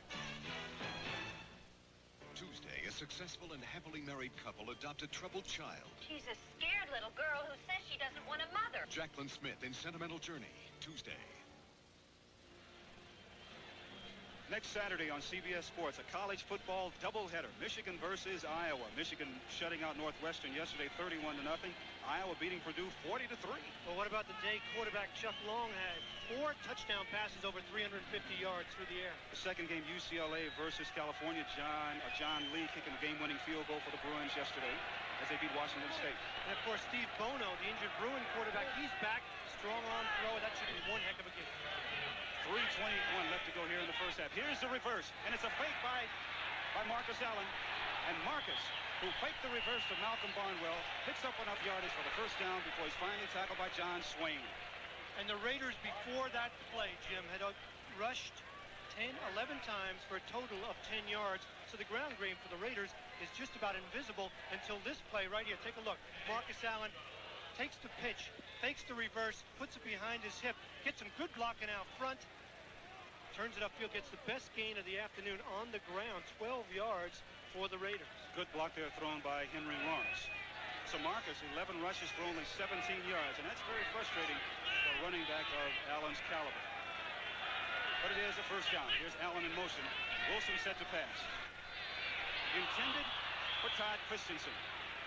John Swain, the nearest defender for the Minnesota Vikings. Look at Christensen saying to himself, Mark, that was a knuckleball. Where do you think you are? I mean, Christensen just didn't have himself set, and Wilson didn't throw that ball very well. Certainly didn't, as Todd was wide open. And you know that if Christensen can't make the reception, that's right. What a year he had last year, huh? 92 receptions, incredible. Minnesota now trying to apply a lot of pressure on the Raiders with 4 defensive linemen. Wilson set the pass. Good protection.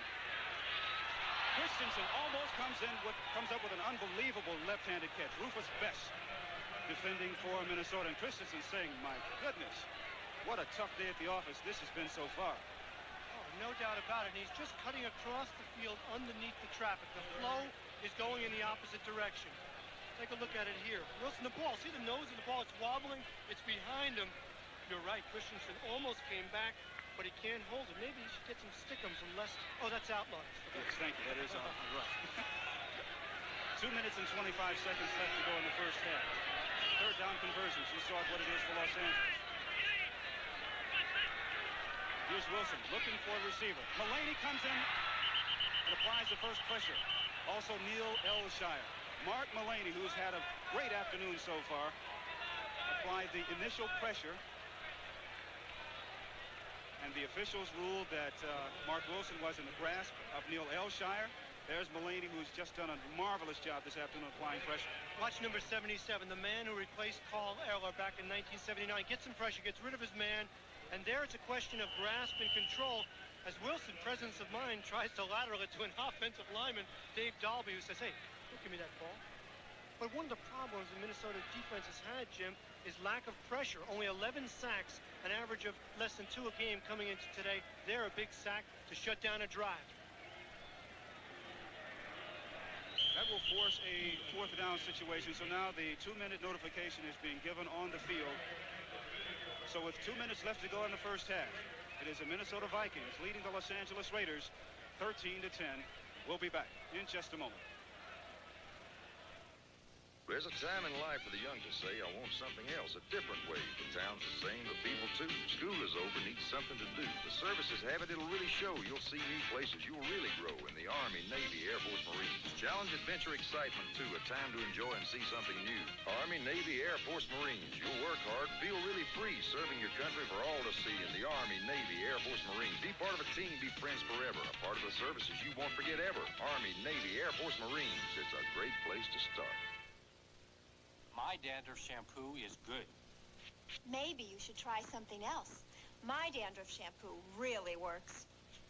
Maybe you should try something else, like Selsun Blue. Doctors and pharmacists recommend Selsun Blue more than all other leading brands combined. It's #1. What that means to you is no leading brand gets rid of dandruff better than Selsun Blue. Ask your doctor or pharmacist, or try it yourself. That's all the proof you'll need. Selsun Blue. It's #1. So Ray Guy, whose only punt this afternoon was for 55 yards, is back to kick again for Los Angeles. Darren Nelson back to receive for Minnesota at his 24-yard line. Another high punt for Guy. Nelson at the 14.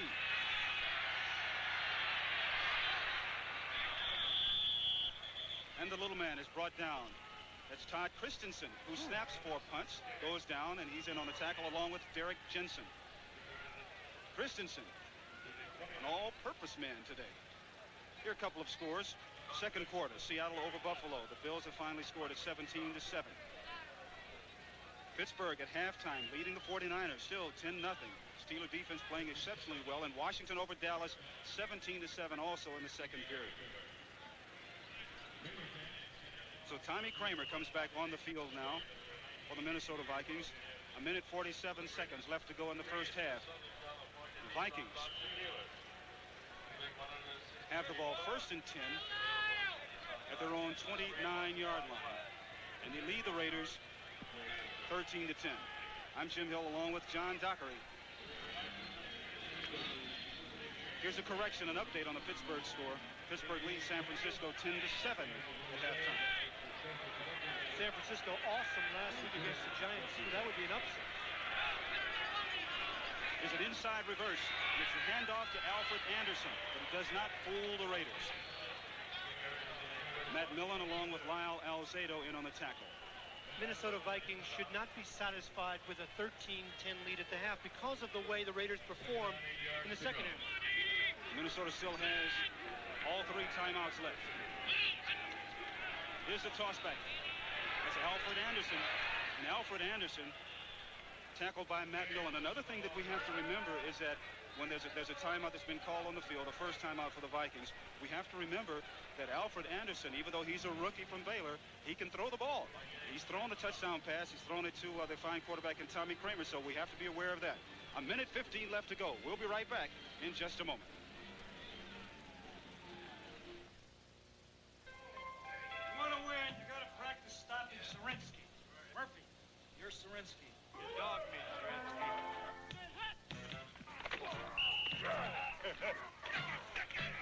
You guys getting the hang of this? Bring out your best. Your best deserves the best.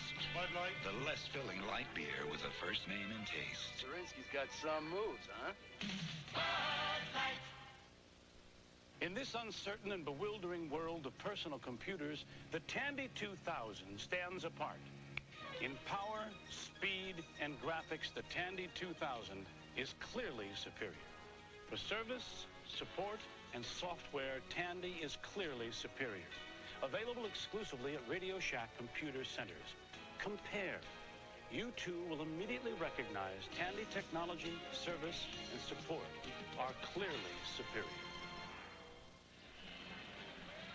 Les Stickle, 38 years old, the youngest coach in the National Football League, must remember these games are 60 minutes long, and just because you have a 3-point lead against the defending world champions at halftime doesn't mean a thing, not with the reputation you get. 3rd and 3 for Minnesota. Ball at their 36-yard line. Matt Millen on the blitz, and he takes down Kramer and calls timeout immediately. Tells you about the Raider philosophy. We're going to get some points on the board. We're going to get that timeout quickly, see if we can get good field position, get our offense on the field for at least a field goal. The second sack for the Raiders this afternoon. Take a look at what imagine yourself an NFL quarterback and you see a huge guy in black and silver right there, Matt Millen, nobody blocking him, 250 pounds of truck coming after him. There is it's a 4th down situation. And that means Greg Coleman will come on to punt for Minnesota. And Greg Pruitt is back at his own 30-yard line. And here's a great situation right now for the Raiders. 2 timeouts left. A minute to go. When they get the ball with their offense, they'll have about a minute and 2 seconds left to go, and that will be plenty of time, providing that Pruitt gets a decent run back. That's plenty of time to march down the field and to at least get into field goal range. Exactly, and Tom Flores is talking to Mark Wilson about that. They expect to get the ball back somewhere around 35, 40-yard line. So really, Jim, to get into field goal range, they'd have to go about 35 yards. Or for a touchdown. There's plenty of time left, as you mentioned, 1:12, 2 timeouts. So Raiders want to put something on the board, at least try to tie this game before they go in. There's the man they hope will put them into excellent field position, Greg Pruitt. Coleman tries to kick away from him. Pruitt at the 28-yard line. Excellent job of getting away from a couple of tacklers. Greg Pruitt, a brilliant run. There's a flag on the play, and Pruitt gets up to about the Raider 44-yard line, but there is a flag on the play. Pruitt did an outstanding job. He slips down. There are 2 Vikings all over him. They don't break down. He gets up, and he makes good yardage. But as you mentioned, there is a penalty. Pruitt's pointing to the Vikings, so we'll take a look. A 44-yard punt and a 16-yard return. Personal foul. Number 47, defense on the run back. Enforced from the end of the play, 1st down. That's against Joey Browner. So you combine that 16-yard run back along with the personal foul penalty against Minnesota, and immediately the Raiders are in Minnesota Viking territory. See him slip right down there, has a presence of mind to get up, and then makes a quick move to evade the first line of tacklers who did not break down. Take a look at Joey Browner, number 47, coming right. I don't see the personal foul, but they tacked it on. Raiders have great field position. 1st and 10 at the Viking 41-yard line. And don't forget, the Raiders have 2 timeouts left. Here's Wilson set to pass. Complete to Christensen. tackled immediately by Tom Hannon. Pickup of about 9 yards. Todd Christensen and the Raiders in their hurry-up offense. 43 seconds left to go in the first half. Wilson set to pass again. Good protection. Dumps it off to Marcus Allen. Flag is thrown as Allen is tackled by Scott Studwell. There's a flag thrown, and it's going to be holding against the Raiders. Yes, it is, and it looked like number 73, Neil Elshire, was getting some pressure. And that is a big break for the Minnesota Vikings. Holding, number 79, offense. Still second down. That's Bruce Davis. And number 73, as I mentioned, was getting some pressure on Mark Wilson. Bruce Davis comes up with a hold. That moves him back. But what Tom Flores is probably yelling to Wilson now is, hey, listen, we still have enough time. We still have 2 timeouts. There are 33 seconds left to go in the first half. Don't panic. Take it easy. Everything will be all right if we execute. And Mark Wilson is not about to panic. They view their quarterback situation as almost 2 starting quarterbacks. So let's see if the Raiders can execute. Wilson knocked away by Rufus Bess. Intended for Malcolm Barnwell. Rufus, I don't understand. Defensive backs with the best hands on the field looked like he could have intercepted that ball. Intended for Barnwell, thrown a little bit late. Good ball reaction by Bess. Does not come down with an interception, and that may come back to haunt them because if they get any points on the board, take a look at it right here. See Bess, he goes up, like a little bit of a casual effort as he put up his left hand. I know he was going high in the air, but couldn't pull it down. We'll soon find out. A lot of people have been picking on Rufus Bess. 3rd and 12. Viking 43. Here's Wilson. Across the middle, intended for Christensen, almost intercepted. Carl Lee had the ball bounce right off his chest after it originally bounced off the hands of Todd Christensen. Christensen was doing battle trying to get open, and that ball is almost intercepted. If you take a look at it here, watch the protection. Mullaney, they're on an in tackle game switching. That's Holloway up the middle. Put some pressure. See him fighting right there? The ball looked like it might have been tipped a little bit. Number 39, Carl Lee, second-year man out of Marshall, can't make the interception. That's Darren Nelson, who is deep to receive the punt for the Vikings. And, of course, Ray Guy will punt for Los Angeles. 23 seconds left to go in the first half. And on the other foot now, Minnesota has 2 timeouts left. So if they get in pretty good field position, let's see what they try and do. Guy angling to the near sidelines. Into and out of the end zone. So Minnesota will take over 1st and 10 at their own 20-yard line with 16 seconds left to go in the first half. And Ray Guy a little disappointed that he didn't get the ball out of bounds, at least inside the 10-yard line, to put Minnesota in bad field position. 16 seconds to go in the first half. We'll be right back. Hi, I'm Joe Sensor of Minnesota Vikings. I'm one of more than 300 NFL players who have brought you United Way public service messages over the past 10 years. Perhaps you'll remember the spot I did on adoption for hard-to-place children. As a child, he lost one of his parents and was in an orphanage for 6 years. I know what it feels like when sometimes you don't feel loved and you don't feel cared. And it's a very hurt feeling. Let's give every child... All of the children who appeared in that spot with me have been placed. And this one was Bobby, just one of the children that millions of people saw in that spot. And this is Bobby today with his new parents, Don and Ann. How you doing, Champ? But there are still children who are waiting. I receive letters from people who have seen the spot and decided to adopt a child. For me, that's the best evidence that United Way is working. You can be a part of it. Be a United Way volunteer. Because thanks to you, it works for all of us, the United Way. This message furnished by the National Football League. Back at the Coliseum in Los Angeles, I'm Jim Hill along with John Docker. The Minnesota Vikings surprising a lot of people here in Los Angeles by leading the Los Angeles Raiders and coming up at halftime. Scores and highlights with Brent and Irv. 16 seconds left to go in the first half. And there were some interesting games, Jiminy, and some upsets. How about Chicago losing to St. Louis and Detroit beating Tampa Bay? There's a flag on the play. The Vikings They're just trying to run the clock out and go in at halftime with a 3-point lead, but a flag has been thrown. Offside, 68 offense, lined up in the zone. Curtis Rouse, 6'3", 318 pounds. The anchor.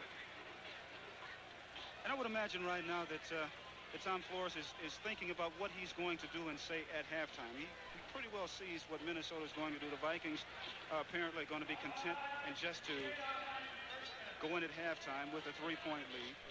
And Tom Flores thinking about what his opposition is thinking of right now. And I think Les Stickle is trying to say, you know, I'm pretty well pleased with the way that we have performed in the first half. Of course, the Raider defense came up with some penalties that really allowed us to take the lead, but he's thinking about what he's going to have to say at halftime. As both coaches remember, it is a game that's played in 60 minutes and not just 30, because the Raiders are notorious for coming back in the last 30 minutes to win ball games.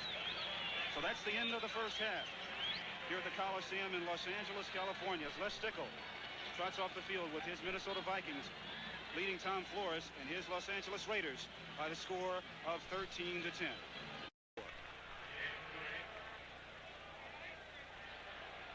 Kenny King and his statistics coming into today's contest. Hasn't exactly carried the ball that often, only 16 times coming into the game versus Marcus Allen, who is doing the bulk of the carries with 109 rushes coming in for 384 yards. 11 minutes and 44 seconds left to go in the third period. 2nd and 7. Play action pass. Wilson back across the Cliff Branch. Tom Cannon, number 44. And Scott Studwell back defending for Minnesota. Now, you told me, we talked to Charlie Joyner, we talked to Isaac Curtis, those old wide receivers in the game. They said they don't like to come over the middle anymore. They like to go on the out patterns. But you tell me Cliff Branch will come over the middle and doesn't hear footsteps. See him in the middle in the slot there, comes down across the middle, finds the hole, ball is thrown behind him a little bit, tries to make the one-handed catch. You say he's not concerned about coming over the middle. No, he'll run across the middle. Cliff Branch is a different kind of receiver. After 13 years, I think he'd know better. He has a big heart. Hand off to Marcus Allen. Allen gets to the outside. Picks up enough yardage for the first down. Good inside move. Gets down to about the 23-yard line before he's tackled finally by Rufus Bess.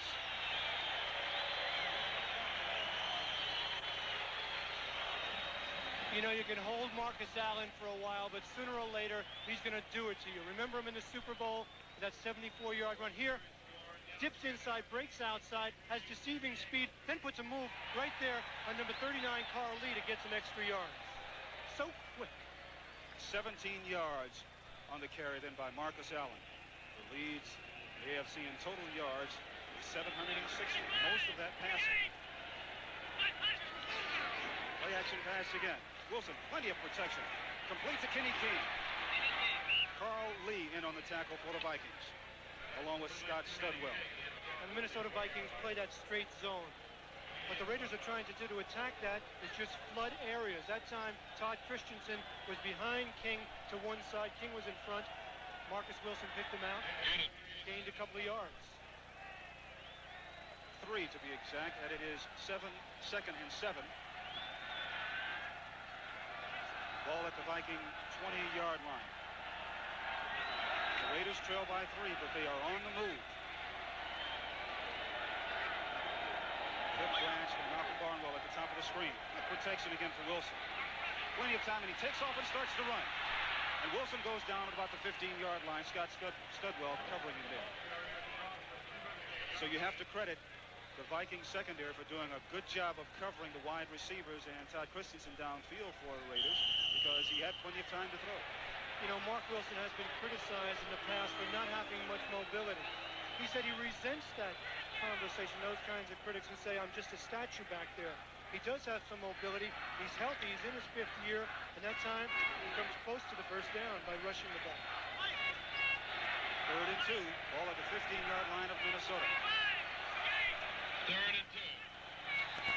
Here's Wilson. Complete to Allen. Tackle made by Robin Sinline. Allen gets inside the 10-yard line, down to about the 7, where it will be 1st and goal for Los Angeles. You can see part of the reason that the Raiders are so comfortable with Mark Wilson at quarterback. Most teams would panic if their starting quarterback was hurt, the way Jim Plunkett was hurt. But Wilson has the poise. That time, he was looking for Cliff Branch on the left side, saw he was covered, wasn't coming open, just flipped it back for the first down. First and goal for the Raiders at the Viking 8-yard line. First and goal. Hand off to Frank Hawkins. Hawkins gets through the middle of the line of scrimmage before he's finally tackled by Matt Blair. He gets down to about the 6-yard line.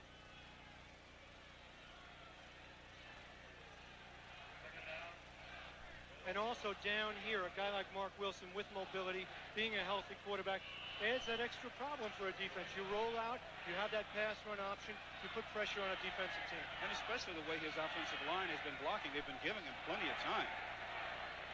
That really puts a lot of pressure on the secondary. Barnwell and Cliff Branch at the top of the screen. Second and goal from the 6. Wilson set to pass. Great protection again. Lofting it for Branch. Out of bounds. Carl Lee defending for Minnesota. I don't care what the crowd's doing. I don't care if they're booing. Branch's foot stepped on that white line the way I see it. But to ask a defensive back like number 39, Carl Lee, to cover that long, when the offensive line just gave him forever.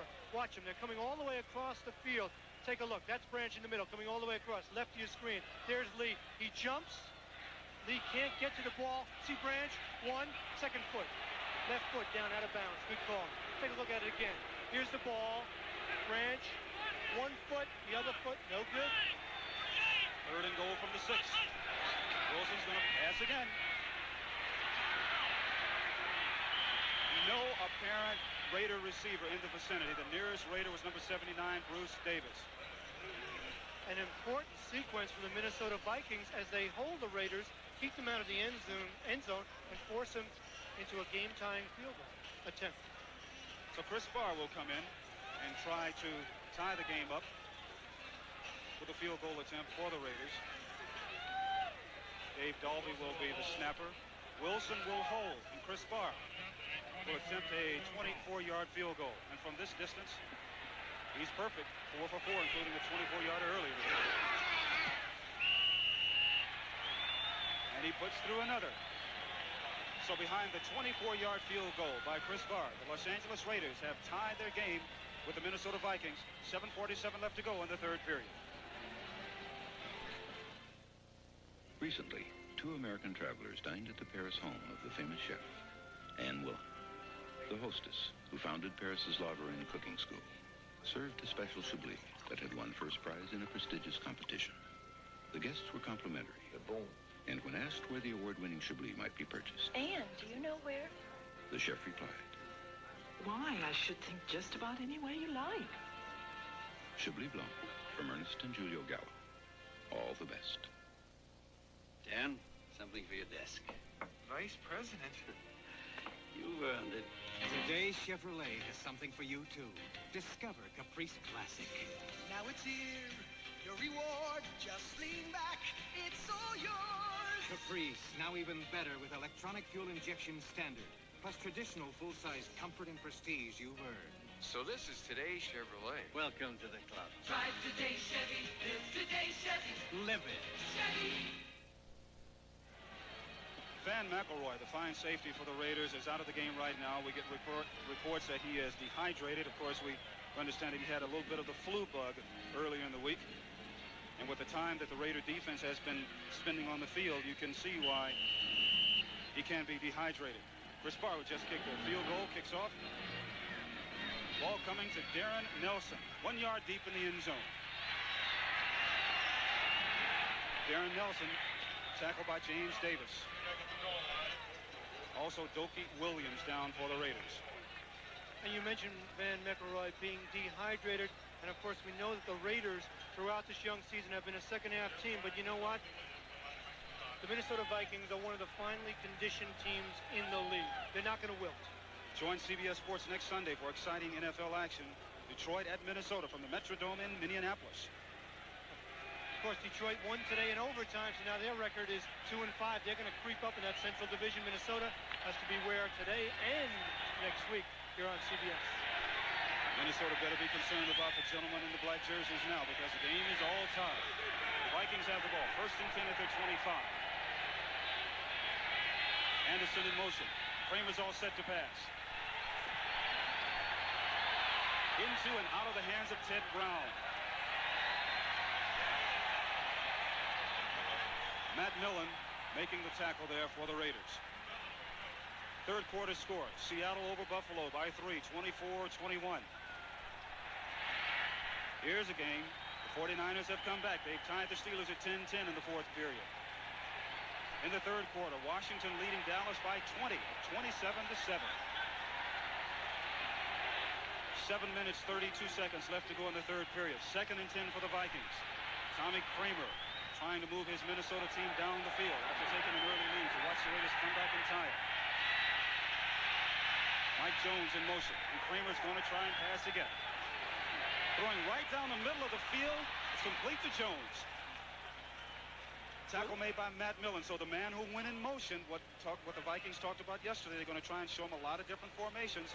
Those, and it is complete to it. If you see a motion man, it's hard to get a bump on a motion man. See him in there, right, Mike Jones. And now he slips inside, and they let him go. Kramer with a quick delivery. See him right over the middle, wide open. Of course, Jones is the man that caught the long touchdown in the 1st half. Having a good afternoon, Mike Jones. That touchdown pass was good for 70 yards. But now it's a 1st and 10 for the Vikings. The draw play to Ted Brown. And Ted Brown is tackled by Howie Long.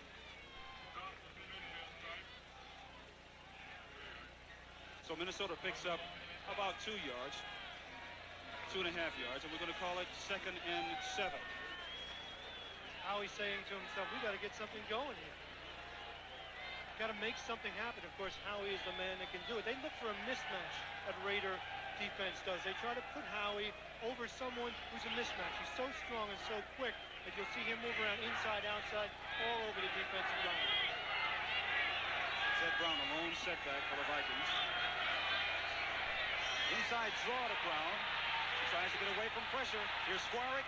Jack Squarick coming in from his linebacking position, forces him out of bounds at just about the line of scrimmage. So Jack Squarick, the young man who suffered a broken jaw in a preseason contest against the Miami Dolphins, comes up and drives Ted Brown out of bounds. And if there's any problem that the Raider defense has had, it's been at that left outside linebacker. You mentioned Squarick's injury. Jeff Barnes plays on passing situations. Stanley Adams is on injured reserve. That's why they got Brad Van Pelt from Minnesota this week. Van Pelt will not play today. He won't be activated until tomorrow. They hope he's going to be able to fill in the Ted Hendricks role. The Raiders have 5 defensive backs in. This is what they call their pirate defense. Kramer calling an audible at the line of scrimmage. There's the blitz. Greg Townsend.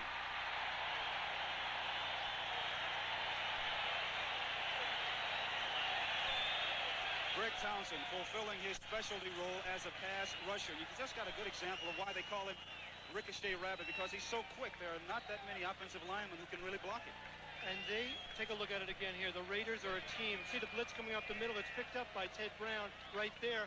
But on the outside, here he comes for the sack, number 93, Greg Townsend. Of course, the Raiders had 21 sacks coming into the game. They were 3rd in the AFC. Greg Pruitt back to receive for Los Angeles. Greg Coleman punting for the Vikings. Good high punt. Pruitt lets it bounce inside the 10-yard line, and it dies. A great bounce there for the Minnesota Vikings. And the ball is down at about the 7-yard line there by Joey Browner. Now the Raiders have 3 sacks this afternoon for 28 yards. Take a look at it again right here. See on the outside, number 93 with the big outside rush. Kramer with the deep drop didn't have time to step up because there was pressure up the middle. So the Raiders get the sack. They get the ball back deep in their own territory as they try to break a tie here at the Coliseum. I see you enjoy the finer things in life. Why, yes. Then you'll enjoy today's Chevrolet Celebrity Eurosport. Come on in, get the feel.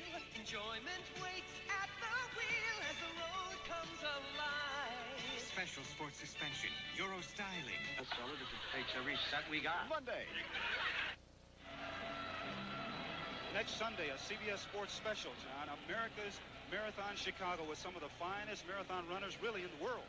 The 2 gold medalists, Carlos Lopes, the Olympic champion, also Joan Benoit. And Jim, can any of us forget Joan Benoit winning that, running through the streets of LA and coming into this stadium to win the Olympic gold? She defeated Greta Vates. A great run for her. But here, it's the Raiders trying to come up with some great runs of their own, and that's not a great one by Marcus Allen, as the Vikings have pretty much handled Allen so far this afternoon from the running back position. With 5 minutes and 23 seconds left to go, Charlie Johnson and Fred McNeil in on the tackle for Minnesota. Marcus Allen, who you can understand why he is a little frustrated. 14 carries, only 45 yards this afternoon. 2nd and 8. Ball at the Raider 10-yard line. After a great punt by the Vikings, Greg Coleman. Play action pass. Wilson moving around. Good protection. Throws back, intended for Todd Christensen, but there's a flag on the play. John Swain, number 29, defending. There are times, Jim, you know you played defensive back in the NFL for a lot of years. There are times that you have such great coverage on a receiver that you're there too soon with nothing to do. Interference, number 54, first down. And they didn't call it on John Swain, number 29. Rather, they called it on number 54, Fred McNeil. So that's a bit of a surprise. Take a look at it again. Little play action fake, not too much. Rolls out. Was actually looking down this sideline, didn't have a man open. Watch him come back right here to find his secondary receiver. And that looked like it, but no, it was John Swain, 29. They called it on Fred McNeil, number 54. Toss back to Marcus Allen. Marcus Allen fumbles, and the Vikings recover. So Marcus Allen, who has not had a good day rushing, fumbles the ball, and Carl Lee comes up with the recovery, giving the Vikings good field position as Minnesota will take over 1st and 10 at the Raider 31-yard line. And that was a case of Marcus Allen trying to cut back, being hit hard from the backside. And one of the problems that the Minnesota Vikings have had this year is they have not come up with a big play. There, they create a fumble, the defense does, and gives good field position to the offense. Take a look at it again. See it come out of the pile, see him struggling, and then he's hit from the backside. A big hit by Fred McNeil, number 54, and Carl Lee, 39, grabs the recovery. 1st and 10 for Minnesota. The Raider 31. Anderson in motion. Pitch out to Ted Brown. This is Darren Nelson who just came in. Darren Nelson has a flag on the play right at the last moment. Brown went out. Darren Nelson came in, and I think it may have caught the Raiders by surprise. 5-yard face mask foul, number 30, defense. Oh, wow, Jim. Stacy Turan. Of course, there are some new faces in that Raider backfield. Van McElroy on the bench with dehydration. Forced from the end of the run. But remember, early in the ball game, it was at this end of the field where the Raider defense came up with like 2 or 3 penalties, which enabled Minnesota to go on in and take the lead.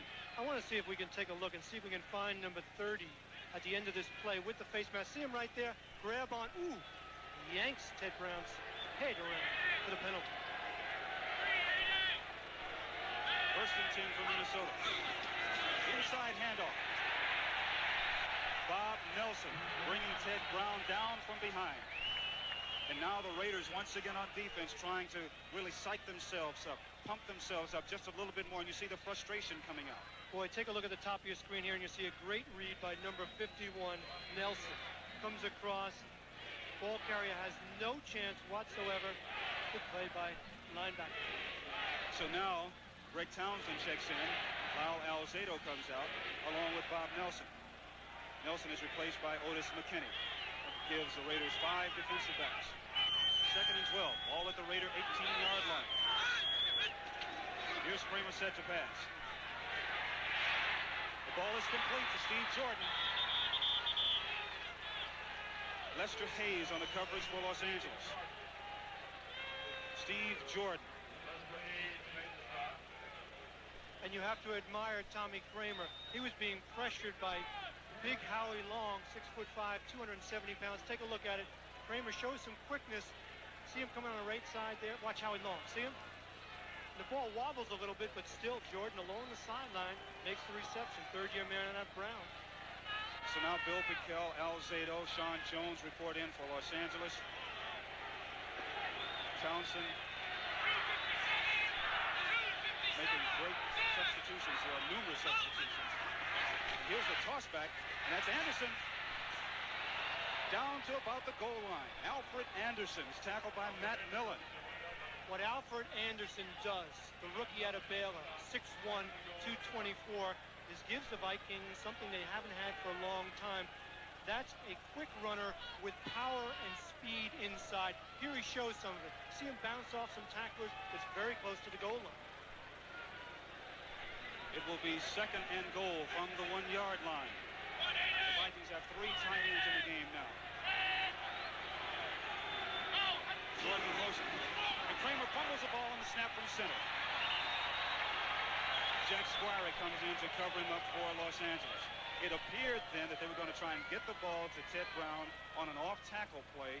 But once again, the Vikings making those what they call silly mistakes, which will hold them off from trying to get into the end zone. The Vikings self-destructed last week here. Kramer just doesn't get the exchange. He had it for a moment, and then he just drops it, and he was looking to give it to Tim Brown. And then he tries to make some yardage on his own, and they almost ripped the ball out of his hand. Gets a little rough down by the goal. Certainly does. Rod Martin, one of the Raiders trying to snatch the ball away from Kramer. Kramer loses about a yard, half a yard.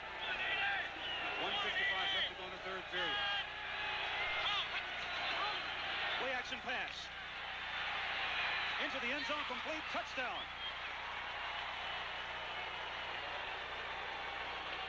Mike Mularkey. Give Tommy Kramer credit. Mularkey makes his 3rd reception of the year. Les Steckel's got to be delighted. That time Kramer with a fake was looking for Ted Brown out of the backfield. The Raiders weren't fooled. They're a sophisticated defense. But watch Kramer. Gives a little bit of a fake to Anderson. Now he's looking for Brown out of the backfield. Doesn't find him. Comes back to his 3rd wide receiver. Finds Mularkey in the end zone for the touchdown. And you know what? The Vikings are taking the momentum, Jim. Jan Stenerud in to attempt the extra point conversion. It's good as 4 flags go down.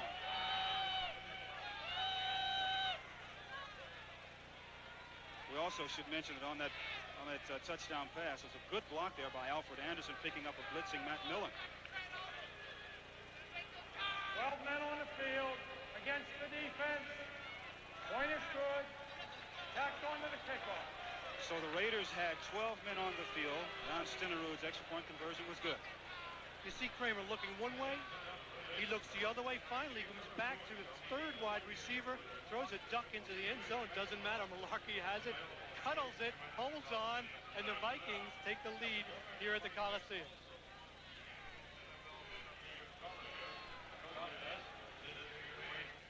Looks like your NCR. Tell you what, John, a victory by the Vikings today, but we still have plenty of time left, and it puts them right back into the thick of things in the Central Division of the NFC. Especially with Detroit winning today. Big play. Billy Sims, 100 yards on the ground. Gary Danielson, a touchdown to Leonard Thompson in overtime. So this is tightening up as Chicago loses. 20-7 Minnesota, 20-13 Minnesota. Jan Stenerud kicking off. This is Dokie Williams at about the 3. Dokie Williams gets up across the 20-yard line before he's tackled by Maurice Turner. And that's where the Los Angeles Raiders will take over 1st and 10. And I'm wondering right now, we look at Tom Flores, and he's talking to Mark Wilson, and you kind of wonder what those two are talking about right now as we have 1:35 left to go in the 3rd period. Well, I don't think it's a case of complacency. I mean, Flores was a little bit concerned about that, and so was Al Davis, as we said earlier in the show. But I think the Raiders do have some intensity here. I think the Vikings are just taking it away from them. And they're doing what Les Steckel wants them to do, play hard. Play action pass with Wilson back to pass. Complete flat to Marcus Allen. Allen gets away from Matt Blair. Picks up about 6.5, 7 yards before he's finally tackled by Charlie Johnson. And to Wilson's credit, he's doing what he said would be demanded of him. He said they play that deep zone. I don't think they're going to give us anything way downtown. I think I'm going to have to be patient, drop things off to my backs, use a high possession game. Here he flips it over to Marcus. He makes a good move on Matt Blair, just coming back off that knee surgery. Not the player he was a couple of years ago right there, but he will get back into shape. 5 catches for Marcus this afternoon, good for 35 yards. 2nd and 4. Ball at the 27-yard line of the Raiders. Marcus Allen and Kenny King in the backfield. Here's Wilson. Across the middle, intended for Malcolm Barnwell. It looked like Malcolm slipped just a little bit there before Scott Studwell and Dennis Johnson came over to defend. You see some inspirational defensive performances coming up by the Vikings right now, and Mark Wilson is, I'm sure he's not starting to wonder about this particular ball game, but I think he's becoming even more concerned because the Vikings are starting to play better and better as this game goes along. I was shocked that he said he was really nervous and edgy coming into this game. Those stats wouldn't suggest that he's having a good afternoon. Yeah, right. 5 defensive backs in for Minnesota. Wilson almost had it picked off by Carl Lee. The nearest receiver for the Raiders was Todd Christensen, and Todd is looking at Mark. Mark's looking back at Todd. Obviously, of course, they got their signals confused on that pass play. And Mark said he was edgy because of the expectations coming in. Yes, he is getting a big start, and who knows what will happen if he does well at quarterback and they win a whole bunch of games. Will Plunkett be the quarterback? But take a look at it right here. It's just a bad throw. Christensen. Right there, the ball's overthrown, and Mark Wilson off the mark. So Ray Guy comes in to punt for Los Angeles, his longest of the afternoon, 57 yards. Darren Nelson, the speedster, back to receive at his own 25.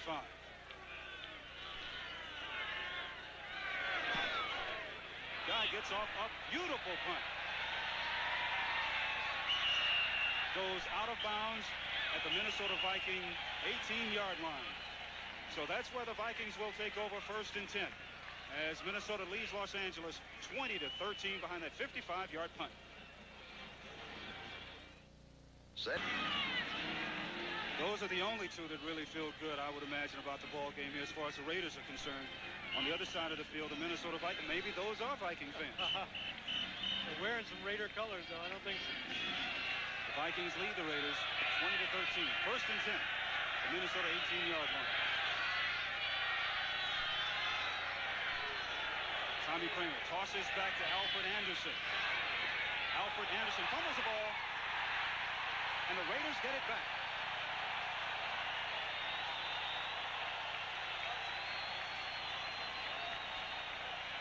Jack Squarick, one of the people in, and he makes the fumble recovery. Alfred Anderson, the rookie out of Baylor, trying for some extra yards. This is a tough break for the offense. Here he takes the pitch. They're stringing it out. Here, watch Matt Millen coming up. Makes a big hit on him. The ball pops out. That's number 71, Piquel. Bill Piquel ripping the ball away. Raiders come up with it in great field position. It'll be 1st and 10 for Los Angeles. Take a look at the ground level. Right there, Howie Long fighting off some tackles. Here he's hit by a couple of guys. The ball pops up. Raiders get it back. And they're at the line of scrimmage right now. The handoff, inside handoff to Frank Hawkins. Hawkins tackled by Charlie Johnson. Picked up about 3.5 yards. And this is a position from a defensive standpoint you really don't want to be in. You just had a turnover by your offensive unit. You give the offense, who is very explosive like the Raiders, a great opportunity to score. And Henry Lawrence, number 70, the fine all-pro offensive tackle for the Raiders, is down on the field. Henry Lawrence, who for so many years now, this is his 11th year out of Florida A&M. He has 2 Super Bowl championship rings. And he is down on the field injured. He'll be replaced by Shelby Jordan.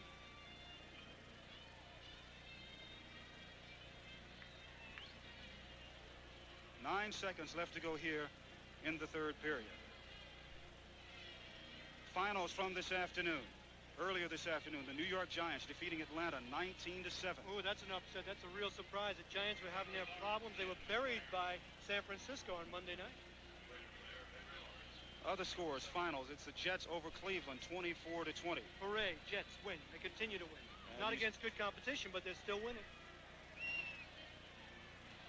Miami defeating Houston, 28-10. We expect that. Marino and company, boy, they are unstoppable, still undefeated. That's right, a perfect record now. And St. Louis defeating Chicago, 38-21. St. Louis last week, they beat Dallas. This week, they come back and beat Chicago. That division continues to tighten up. Kansas City, look at over San Diego, 31-13. Other scores this afternoon, New England beating Cincinnati, 20-14. It is Detroit over Tampa Bay in overtime. 16-7, that's the final score. Philadelphia over Indianapolis. And the Rams beating New Orleans, 28-10. As we look at Henry Lawrence walking off the line of scrimmage and off the sidelines, and it appears that he is okay. And that is the end of the third quarter. With the score, the Minnesota Vikings 20, the Los Angeles Raiders 13. We pause now for a word from your local station. Next Saturday, a twin bill of college football. Big Ten rivals Michigan and Iowa clash, and UCLA battles California next Saturday on CBS Sports. This is CBS. In a time of advanced technology and luxury cars, the 1985 Oldsmobile 98 Regency Brougham is the epitome of road management. Independent suspension on all four wheels keeps one oblivious to road conditions. The new multi-port fuel-injected power system assures spirited response. This is the luxury of precise performance. There is a special beat. Perfect timing. In an Oldsmobile. A copier is one of those things people notice when it's not working. Which is why an IBM Model 60 tends to become invisible. It's so reliable, people take it for granted. Just one quick copy? Oh, sure. It's easy to use and has all the features you'd expect in a much more expensive copier, which makes it the kind of value you don't see every day. The invisible copier from IBM. An important message for seafood lovers. Don't stop at Red Lobster. Don't stop? Announcing the all-you-can-eat special. For a limited time, there's no limit on oceans and clam strips, fried or broiled fish, and everybody's favorite popcorn shrimp, served with all the trimmings. All you can eat at Red Lobster, only $6.95. Once it starts, you won't stop. I'll say. All you can eat, $6.95 every Sunday through Thursday. Red Lobster for the seafood lover in you. WCCO Television, Minneapolis, St. Paul.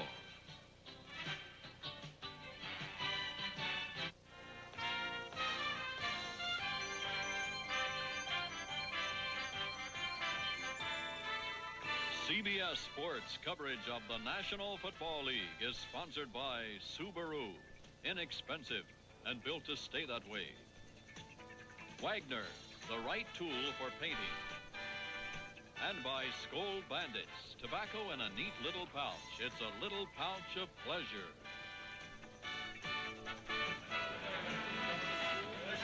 Les Stickle, the head coach of the Minnesota Vikings, who right now is trying to encourage his defense to hold on and don't give up anything except a field goal opportunity, while on the other side of the line of scrimmage, Tom Flores, the head coach of the world champions, hoping that his offensive unit, led by Mark Wilson, can get into the end zone and tie the game up. 2nd and 7, all at the 17-yard line of Minnesota. Mark Wilson set to pass, complete to Marcus Allen. Marcus Allen continuing to get away from people, dancing, darting his way down to just inside the 10-yard line before he's finally tackled by Mark Mullaney and Carl Lee. How does he do this? I mean, he's like a magician on feet.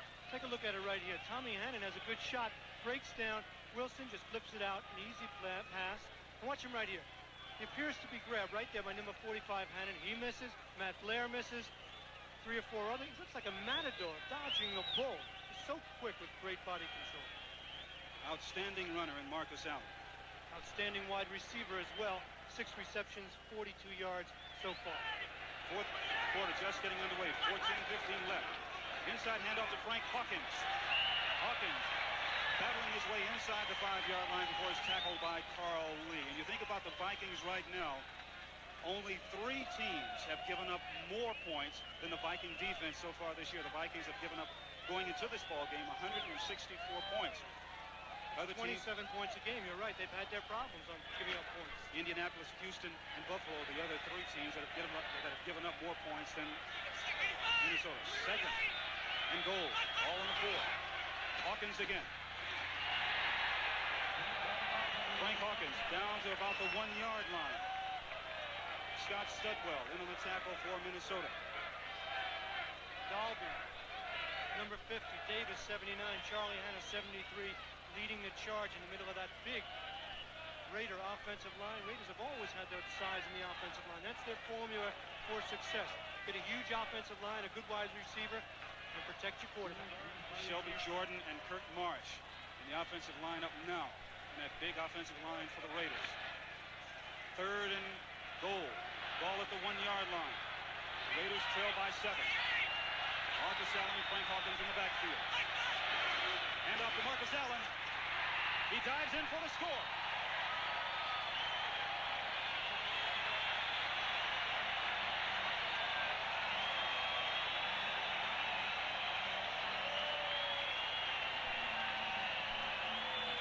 It's almost as though this crowd expects it. Yeah, these are our Raiders. We know they're going to come back, much the way they've done in other games this year. As Allen takes it over the top with his patented airplane move. And he's talking to Greg Pruitt right there. And Marcus will tell you that if there's any individual who has really helped him out as a running back since he's come to the Raiders, it's been the experience of Greg Pruitt. Here's the extra point attempt. Wilson holds it. And Barr puts it right through the middle. And our game is tied. Take a look at Marcus over the top. Everyone knows he's going to do it, and the Vikings almost get a piece of him to prevent him from getting in. He launches himself right here, 7:47, but see how he's hit early? It just comes down right on the goal line. And that's all you have to do, break the plane of the goal line. So with that 1-yard dive by Marcus Allen, 12:52 left to go in the final period, game is tied. Pouch of pleasure. So after that 1-yard dive by Marcus Allen and the extra point conversion, the Raiders have come back to tie the Minnesota Vikings at 20-all. And here, the Detroit Tigers have scored in the bottom of the 5th inning. They lead the San Diego Padres 4-3. Game 5 of the World Series. The Tigers lead that best-of-7 series 3-1, looking to win the whole thing today. Chris Barr set to kick off for Los Angeles. Darren Nelson and Alfred Anderson back deep for Minnesota. Darren Nelson bobbles the ball out of the end zone. So Minnesota will take over 1st and 10 at their own 20-yard line, but there is a flag on the play. Steckel saying, take it back. We want another shot at it. Yes, he's calling it. You know, one of the things I think that Steckel has to be concerned about right now, he knows the reputation of the Raiders. He knows that they come from behind. Offside, number 29, kicking team. And that they like to come from behind. They don't like to come from behind. The penalty was called against Jimmy Smith. But they have a reputation of coming from behind. And this is where the Raiders really start to wear down their opposition. Maybe that grueling, militaristic training camp that he put them through will help them to overcome getting so fatigued that the Raiders can come back and overwhelm them. I think Les Steckel is exactly right. Jim is working on them both physically and emotionally and mentally. He says, yes, I am a DI, but really DI stands for discipline and integrity. Self-discipline, self-integrity, believing in yourself. So when a tough situation comes up, as this one is, when you're tied 20-all in the 4th quarter against the world champions, you'll be able to find something, some self-belief, and be able to compete. You know, and he'll really be able to sell his program over to these young men if they're able to do something in a very positive way this afternoon. If all that physical conditioning that we've heard so much about pays off for them. He said nobody, Jim, nobody is better conditioned than us, and we do not wilt in the 4th quarter. We're going to find out. That's Darren Nelson. Chris Barr kicking off for the Raiders. Nelson at about the 3.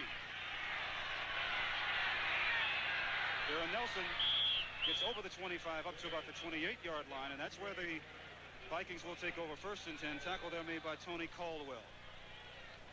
12 minutes, 37 seconds left to go in the final period.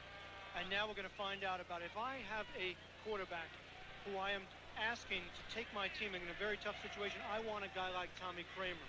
I mean, the players, Matt Blair will tell you that Kramer is a guy that's one of the boys. Tough, hard-nosed, feisty, fiery, and when it's on the line, Kramer can do it.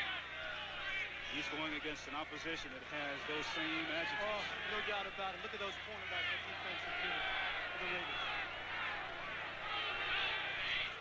Kramer back to pass. Throws across the middle, and it is complete to Mike Jones. So Mike Jones, who is going in motion and finding holes in the Raiders secondary, goes in motion, and Kramer's able to find it. Motion causes problems when you're trying to play man-to-man. He's in motion. Defensive back's not sure whether 22 Mike Haynes, whether he's going to come all the way across the field or duck between the line the way he does there. He just finds the opening and gets very close to the first down. Pick up of about 9 yards to be exact. 2nd and 1. Ball at the 39-yard line. Penalty flags go down before Ted Brown can make his get the ball and run. And Brown's a little upset because I think that he felt that he was going to have an opportunity to at least pick up the first down. 68 offense. Curtis Rouse is who the penalty was called on. As in House. Minnesota now penalties 10 times for 96 yards. LA 15 penalties, 130 yards. So this has not exactly been a penalty-free afternoon for either team. Talk about the conditioning, the preseason conditioning of Les Stickle for his Vikings. Maybe it's paid off so far. We'll see.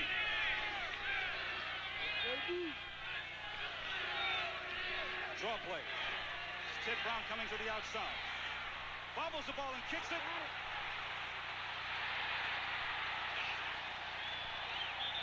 I don't believe it. I don't either. It looked like a pinball machine, the ball going everywhere. Look at them clapping. Oh, the Vikings. They dodged the bullet. Ted Brown, you know, as you do, you're running with the ball. You have it in your inside arm. You want to switch it so that arm is free to use on a straight arm to ward off tacklers. But as he's switching it, he bobbles it, kicks it. Take a look at it right here. It's a little draw. It shows good speed getting outside. I'm surprised all the Raiders get caught inside. But here he goes to switch it. Oh, wait, where is it? Give me the handle. Kicks it a few times. Watch this. Raiders go to recover. It goes up in the air. There it's punched up again. Looks like a volleyball game. Finally, the Vikings somehow come up with the recovery. Mike Haynes had a shot at it. Everybody. Howie Long had a shot at it. Leo Lewis finally was up with it. 1st and 10. Kramer back to pass after they dodge the bullet. Tosses out to Alfred Anderson. Anderson tackled by Jack Squire. Bill Pickell also in on the tackle. I want to see another look at that fumble. I mean, it was everywhere. No one could find it. Everybody had a shot at it. Here. Watch, see the ball in his inside hand? Now he's going to switch. Yeah, I'll switch, but wait a minute. I'll kick it a few times. Why can't I grab it? I'll play soccer with it. Then Raiders. Here, it's up in the air. No one knows where it is. There's a lot of jockeying going on. Finally, Leo Lewis, right place at the right time for the Vikings. Isn't that amazing? The smallest man on the field comes up with a fumble recovery. 2nd and 10. All at the 49-yard line of Minnesota. Inside handoff to Ted Brown. Rod Martin. Sean Jones. Bob Nelson in on the tackle for Los Angeles. The Vikings, to their credit, staying with their game plan. They said to us, we believe we can run the ball on the Raiders. And believe we also can throw it, but I believe we have to run the ball as you look at some scores. Buffalo leading Seattle, a little bit of a surprise, 28-24 fourth quarter. That one, 17-17, as San Francisco comes back in the fourth quarter to tie Pittsburgh. Look at this, 34-14. Washington over Dallas, and Danny White has replaced Gary Hogerman as quarterback of the Cowboys. But here, Tommy Kramer is the quarterback of the Vikings, and he calls timeout. You'd really like to save your timeouts because they may come back to haunt you later on, but Kramer didn't like what he saw. It's a key third down situation. The score is tied. We'll be back, folks. Pruitt, I want Schmitzen at that meeting. Snow or no snow? Noonan, I want Schmitzen at that meeting. Snow or no snow? Boulder, I want Schmitzen at that meeting. Snow or no snow? Edelmeyer. You know who to call when you have to get a package there. But what do you do when you have... Along with John Dockery, I'm Jim Hill. A bit of a surprise here with a little over 9 minutes, just under 10 minutes left to go in the ball game. The Vikings, Los Angeles Raiders tied at 20. The Raiders have 3 timeouts left, Minnesota 2. Tommy Kramer has just called one. 3rd and 7. Ball at the 48-yard line of Los Angeles.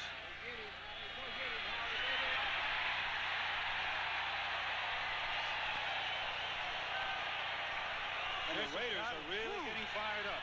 Howie Long, Rod Martin, Lyle Alzado all getting in, making the sack on Kramer.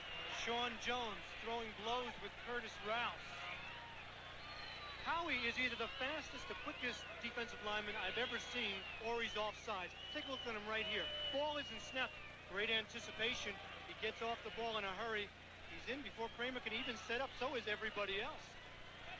I think the key word there was anticipation. Yes, it was very close. 4th down now. Greg Coleman set the punt. Greg Pruitt sets the receiver. Coleman angling away from Pruitt. Ball goes out of bounds, and it will be marked at the 17-yard line, and that's where the Raiders will take over 1st and 10. This telecast is presented by the authority of the National Football League, and it is intended for the private use of our audience. Any rebroadcast or other use of this telecast without the express written consent of the Los Angeles Raiders and the National Football League is prohibited.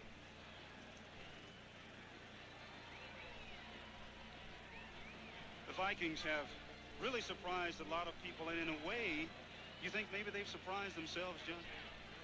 You know, you might be right. I mean, they played reasonably well throughout the year. I mean, they won 2, they lost 2 to begin the year, a tough loss to San Diego, but then they came back and won 2, beating Atlanta, a good football team, and then Detroit, and then they went into a tailspin against Seattle and Tampa Bay. 1st and 10, play action pass by Wilson. Almost intercepted. Dennis Johnson had the ball go into and out of his hands as the intended receiver was Cliff Branch. It's time for the defense to step up. If the Vikings are going to win this game, the defense has to step up and make some good plays. They have very few interceptions, only 4 coming into this game here. He had a shot at intercepting it, but he just didn't. Dennis Johnson. Those are the plays that you look back on the next day in the film and said, oh, only if. But he didn't make the play.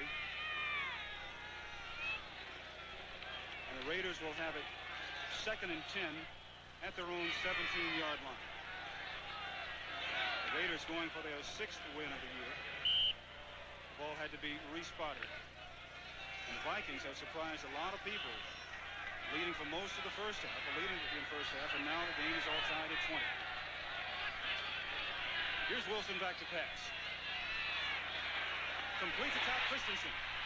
Christensen hit immediately by John Swain. So Todd Christensen, who had a couple of passes thrown very badly in his direction, comes up with a big reception there. Wilson and Christensen played together at BYU. Now, people think they have a special relationship. Wilson says, no, I'm a quarterback who looks outside. My receiver's covered. I come back to the middle right now to Todd Christensen because he gets open, and it's the shortest throw for a quarterback. 8:52 left to go in the final period. Todd Christensen in at tight end, but the handoff goes to Kenny King. There's McNeil, Studwell, Dennis Johnson in on the tackle for Minnesota, and there is a flag on the play.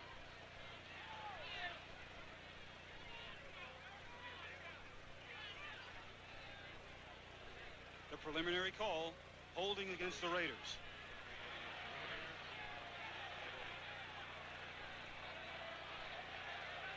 That's their 16th penalty of the afternoon. Holding, number 72, offense. Still 1st down. Penalty called against Don Mosbach. And Tom Flores is one of the coolest characters you'll ever really want to meet. He does not show a great deal of emotion on the field unless it's right at the end of the ball game. But what an excellent job he has done with this Raider ball club. But I'm sure the things that are going through his mind now is, let's get over those silly penalties. 1st and 20, all at the 18-yard line of Los Angeles. Play action pass. Wilson with plenty of time. Intended for incomplete to Todd Christensen. Tackle made by Tom Hannon. Christensen, such a good pass receiver, a big target, gets open last year. All-world tight end. People talk about Kellen Winslow, but this man, certainly in that kind of a class. Here he's rolling out, he's looking, he's got plenty of time, too much time. Finally, he finds Christensen, puts it in there in a hurry. See that strong arm, gets in there before the Vikings can react. And it is enough yardage for the first down. Ty Christensen's the man who had a bit of a contractual dispute with the Raiders at the beginning of the year. He held out, came in. People still want to know if the Raiders and Christensen have gotten together. Christensen came back and playing a fine game this afternoon. Play action pass again. This time the ball is complete to Malcolm Barnwell. Dennis Johnson in on the tackle for Minnesota. Malcolm Barnwell, who's had a big afternoon making receptions himself today. And the reason Barnwell was able to get open was that number 32 coming out of the backfield, take a look at it. You'll see him coming out of the backfield, runs deep downfield and clears, and he takes the defensive back, Tommy Hannon, with him. Number 45, Barnwell, comes outside, makes a completion in front of number 52, Dennis Johnson. There's a measurement on the field now. And it is enough yardage for the first down. The Raiders are, Jim, you said it before, they're a championship team. They know how to win. Mark Wilson, 5th year out of BYU, has been in some big contests. So this isn't exactly a strange situation for him. Doki Williams replaces Cliff Branch. Barnwell is the other wide receiver. Christensen the tight end. Handoff goes to Frank Hawkins. Frank Hawkins finally tackled by Carl Lee. As the Raider offensive line did an exceptionally good job of coming off the line of scrimmage, blowing off the defensive unit, allowing Hawkins to pick up enough yardage for the first down. You have to wonder if the defensive line, so many injuries in that defensive line, is wearing down. As the Raiders open a huge hole for Hawkins, of course, the Minnesota Viking defense coming in near the bottom in the NFL. That play good for 17 yards and a first down. Wilson looking for Barnwell, goes back to the other side. Great job of pointing, directing people, but he can't get away from Mark Mullaney. Mark Mullaney, who has done a great job this afternoon. You see that little plastic in front of his face right there? That's because he had that serious eye injury, and it's much like a hockey goaltender's mask. It's not preventing his vision in getting to the quarterback, even though Wilson had an incredible amount of time. So much so, it was like you're in the schoolyard. Here, directing traffic. You go down 20 yards, cut. No, you're not there. Here, move down again. Oh, okay, I want you to go downtown. But Mullaney makes a good move, grabs his jersey right there. Could have been evaded, but makes the stop. Credit the secondary of the Vikings with good coverage for an extended period of time. 6 minutes, 30 seconds left to go. Wilson back to pass again. Rolling outside. The ball intended for Malcolm Barnwell. John Swain defending, knocking the ball down. John Swain is probably the best defensive back the Vikings have there. He made good ball reaction. He's a 4th-year player out of Miami in Florida. Unfortunately, he was out of bounds from the Vikings' point of view. Even the strong arm of Mark Wilson couldn't get this ball in there with very little room on the sideline. See that good extension? Good play by Swain. It'll be 3rd and 19. Ball on the 44-yard line of Minnesota. Score time. 6:23 left to go. Here's Wilson back to pass. Steps up into the pocket and starts to run.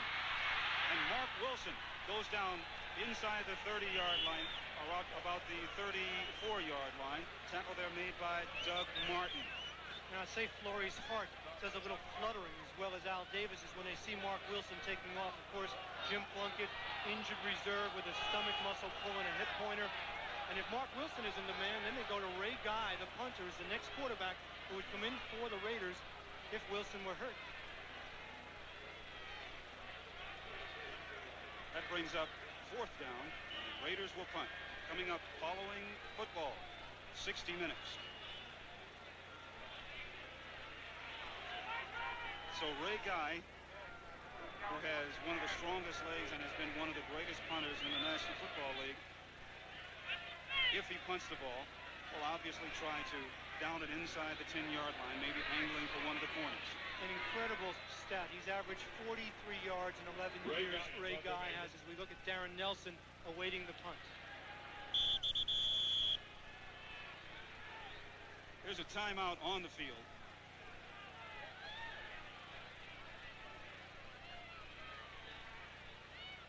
You know, a situation here, they might take a penalty just because it moves it back 5 yards. Gives Delay of Guy... the game penalty against the offense is declined. Still 4th down. Interesting that they declined the penalty. The Raiders wanted a little more room for Guy to put it out inside the 10-yard line. Minnesota says, heck no, we're not going to let you do that. We're going to decline the penalty. So that little chess move by Tom Flores, Les Stickle did not go for it. Little gamesmanship. 5 minutes, 11 seconds left to go in the ball game. A 20-20 tie. Here's Guy angling for the coffin con on the near sideline.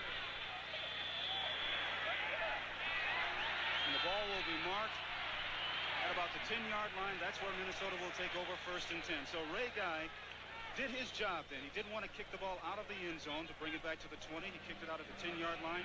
That's where Minnesota will take over 1st and 10 when we return. No other heat gun removes paint faster than the Wagner Power Stripper. The Power Stripper is faster on latex, faster on oil.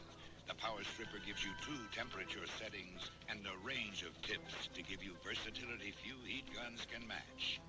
The new Wagner Power Stripper.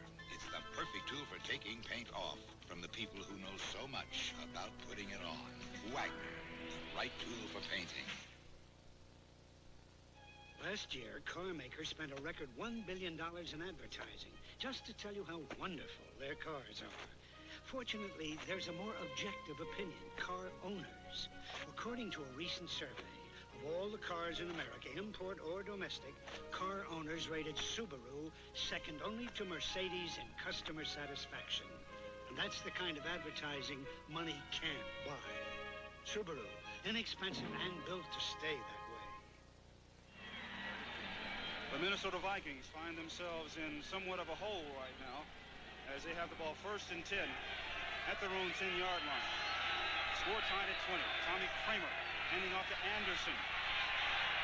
Alfred Anderson met by Bob Nelson.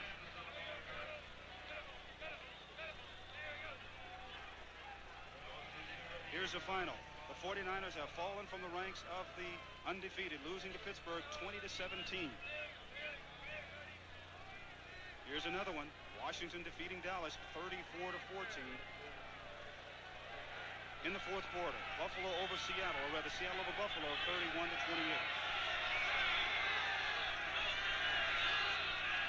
Inside handoff to Ted Brown, and it does not work. Bob Nelson. The Raiders are making a statement, and they're putting a punctuation mark on it. Take a look at the punctuation mark. Nelson meeting Brown. Steps into the play. Raiders are so tough when the game's on the line. They have something to play for. Right there. Big play by Nelson. Tough situation for Tommy Kramer. 3rd and about 9. 4 minutes left. You're tied at 20 all. You don't want to give the ball back on a turnover, but yet you want to get your team moving and try and get a score. And the Raiders have so many different people that they can use on defense. That's why they're having such success now. There's another reason why. Sean Jones.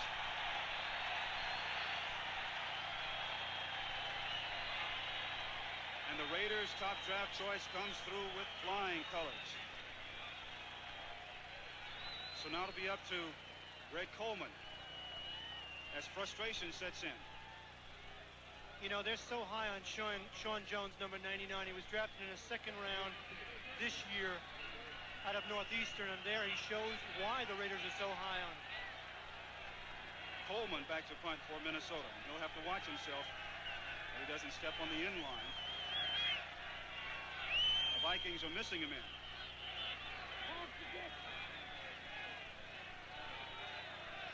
Greg Pruitt is at the Viking 45-yard line, so the Raiders hoping to get excellent field position here. There's a timeout on the field as there is some confusion. So the Vikings call timeout. Heck of a way to lose a commercial with the game on the line. 3:25 left to go in the ball game. Minnesota's confused. The score's tied. Pruitt, I want Schmitzen at that meeting. Snow or no snow? The son. Maud Adams, the woman who married one but loved the other. Nairobi affair.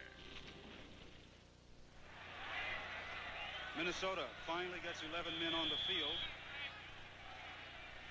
What some people might think they wasted a timeout. Leaves their offensive unit only one. Now Greg Coleman has to be careful. Greg Pruitt is on his own 45-yard line. The Raiders should get pretty good field position out of this. Pruitt at the 47. Greg Pruitt. As tempers start to flare again.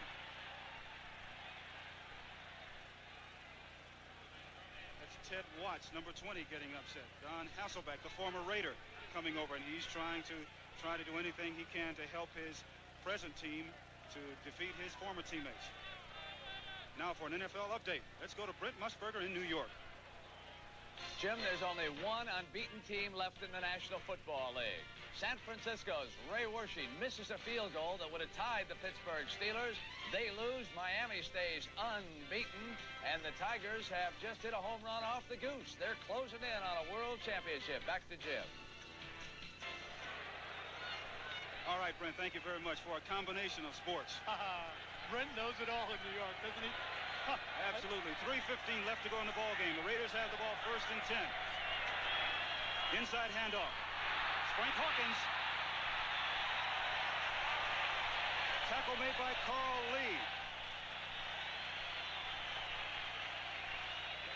You know, when you are a championship caliber team and you know that you have the ability to come from behind and win late in the ball game, you have that confidence. You just know, you just feel that you're going to win it. Meanwhile, on the other side of the line of scrimmage, when things have been going wrong for you, sometimes you start to feel the same thing. Oh, here we go again. That's the mark of a winner. First and 10. Hawkins again. Randy Holloway in on the tackle for Minnesota. Also Scott Studwell. So Frank Hawkins picking up the tempo from the running back position just a little bit as he picks up about 5 yards, and it'll be 2nd and 5. And it's interesting that the Raiders look to their ground game and the strong, small, fresh back, 5'9", 210. Frank Hawkins, one of the strongest players on the Raider team. As you look at the clock running down to the 2-minute warning. And the Raider offensive unit, obviously, will let the clock run down so we can get the 2-minute warning.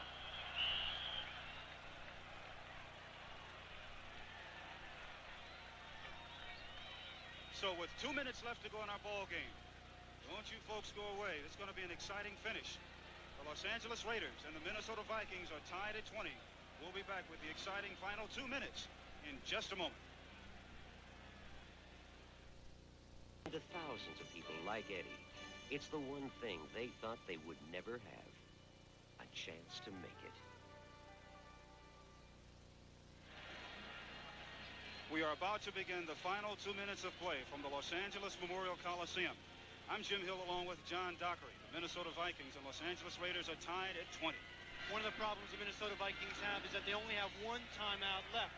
They wasted one a couple of moments ago without 10 players on the field, without 11 on the field. 2nd and 5. Toss back to Marcus Allen.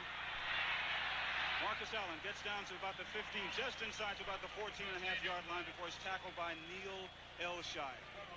Now, obviously, the Raiders are in field goal range for Chris Barr already. But obviously, a touchdown is a lot surer for the victory.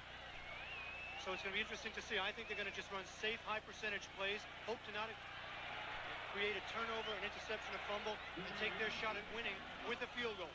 Greg Pruitt checks in for Marcus Allen. 3rd and short. 1:24 left to go in the ball game. Pruitt and Frank Hawkins in the backfield. Goes to Frank Hawkins. Going behind Don Mosbar. Hawkins picks up enough yardage for the first down. Hawkins has had a great afternoon. He has now carried the ball 9 times for 55 yards and really has picked up the slack here in the 4th quarter as the Raiders just position that ball right in front of the goalpost. First down, 56 seconds left. And Marcus Allen checks back into the ball game, replacing Greg Pruitt. So Frank Hawkins may be short in stature. He's a tremendous ball player. Handoff goes to Hawkins again. Frank Hawkins down to about the 5.5-yard line before he's tackled by Carl Lee. 34 seconds left to go in the ball game. The Raiders running the clock down, trying to make sure they get it down to the final few seconds so that when the clock runs out, it'll be Chris Barr attempting the winning field goal. 20 seconds left to go in the ball game. Les Stickle, knowing there's absolutely nothing he can do. He has one timeout left. 14 seconds left to go. Stickle seeing the victory slip away from him. Now the Raiders call timeout with 13 seconds left to go. Stickle knowing that the Raiders are going to call timeout, thinking that, well, maybe he'll save his final timeout. You know, Chris Barr coming into this game was 8 of 10 on field goals. He's made 2 today, but he missed 1. Remember earlier, number 76, Tim Irwin, blocking a field goal of Chris Barr's? So a field goal is not a sure thing. A touchdown is. Obviously, they're setting up for the field goal now and taking their own destiny in their own hands and putting it right in this man's foot. If he kicks it, they get a win. If he misses it, okay, they go into overtime.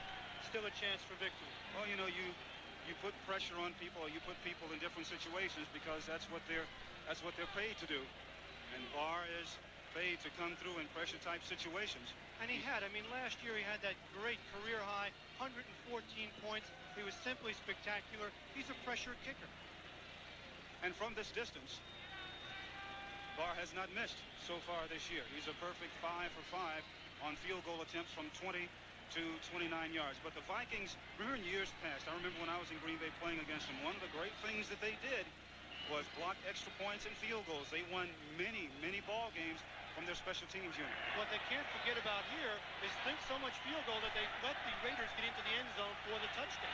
That's right. They're trying to set it up, and here the Raiders are going to run again. The play goes to Hawkins.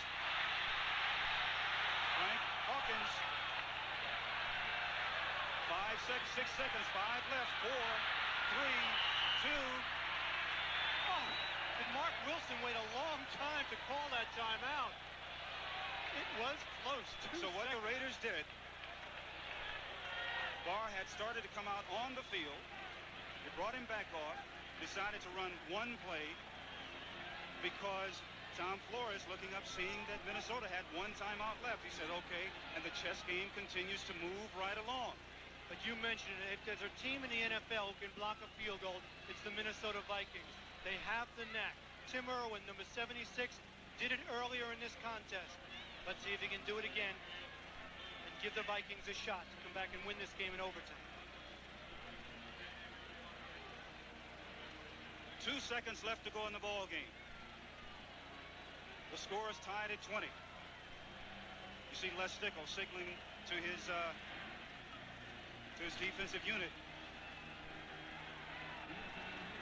This will be a 20-yard field goal for the victory.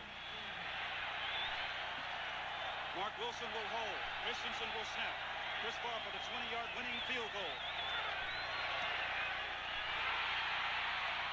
It's good.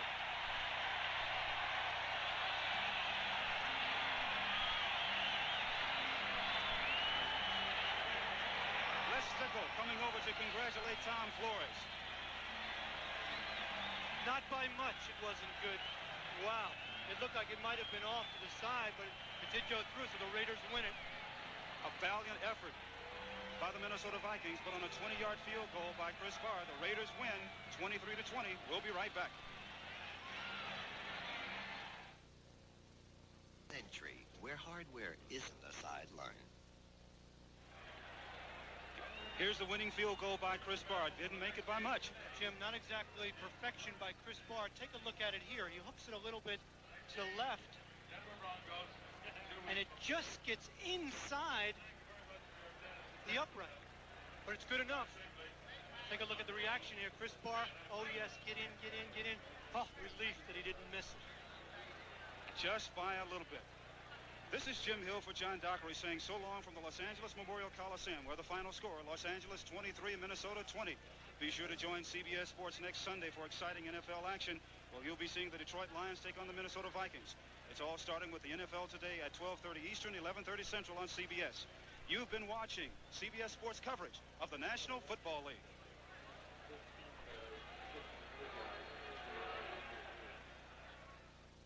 Fly the friendliest...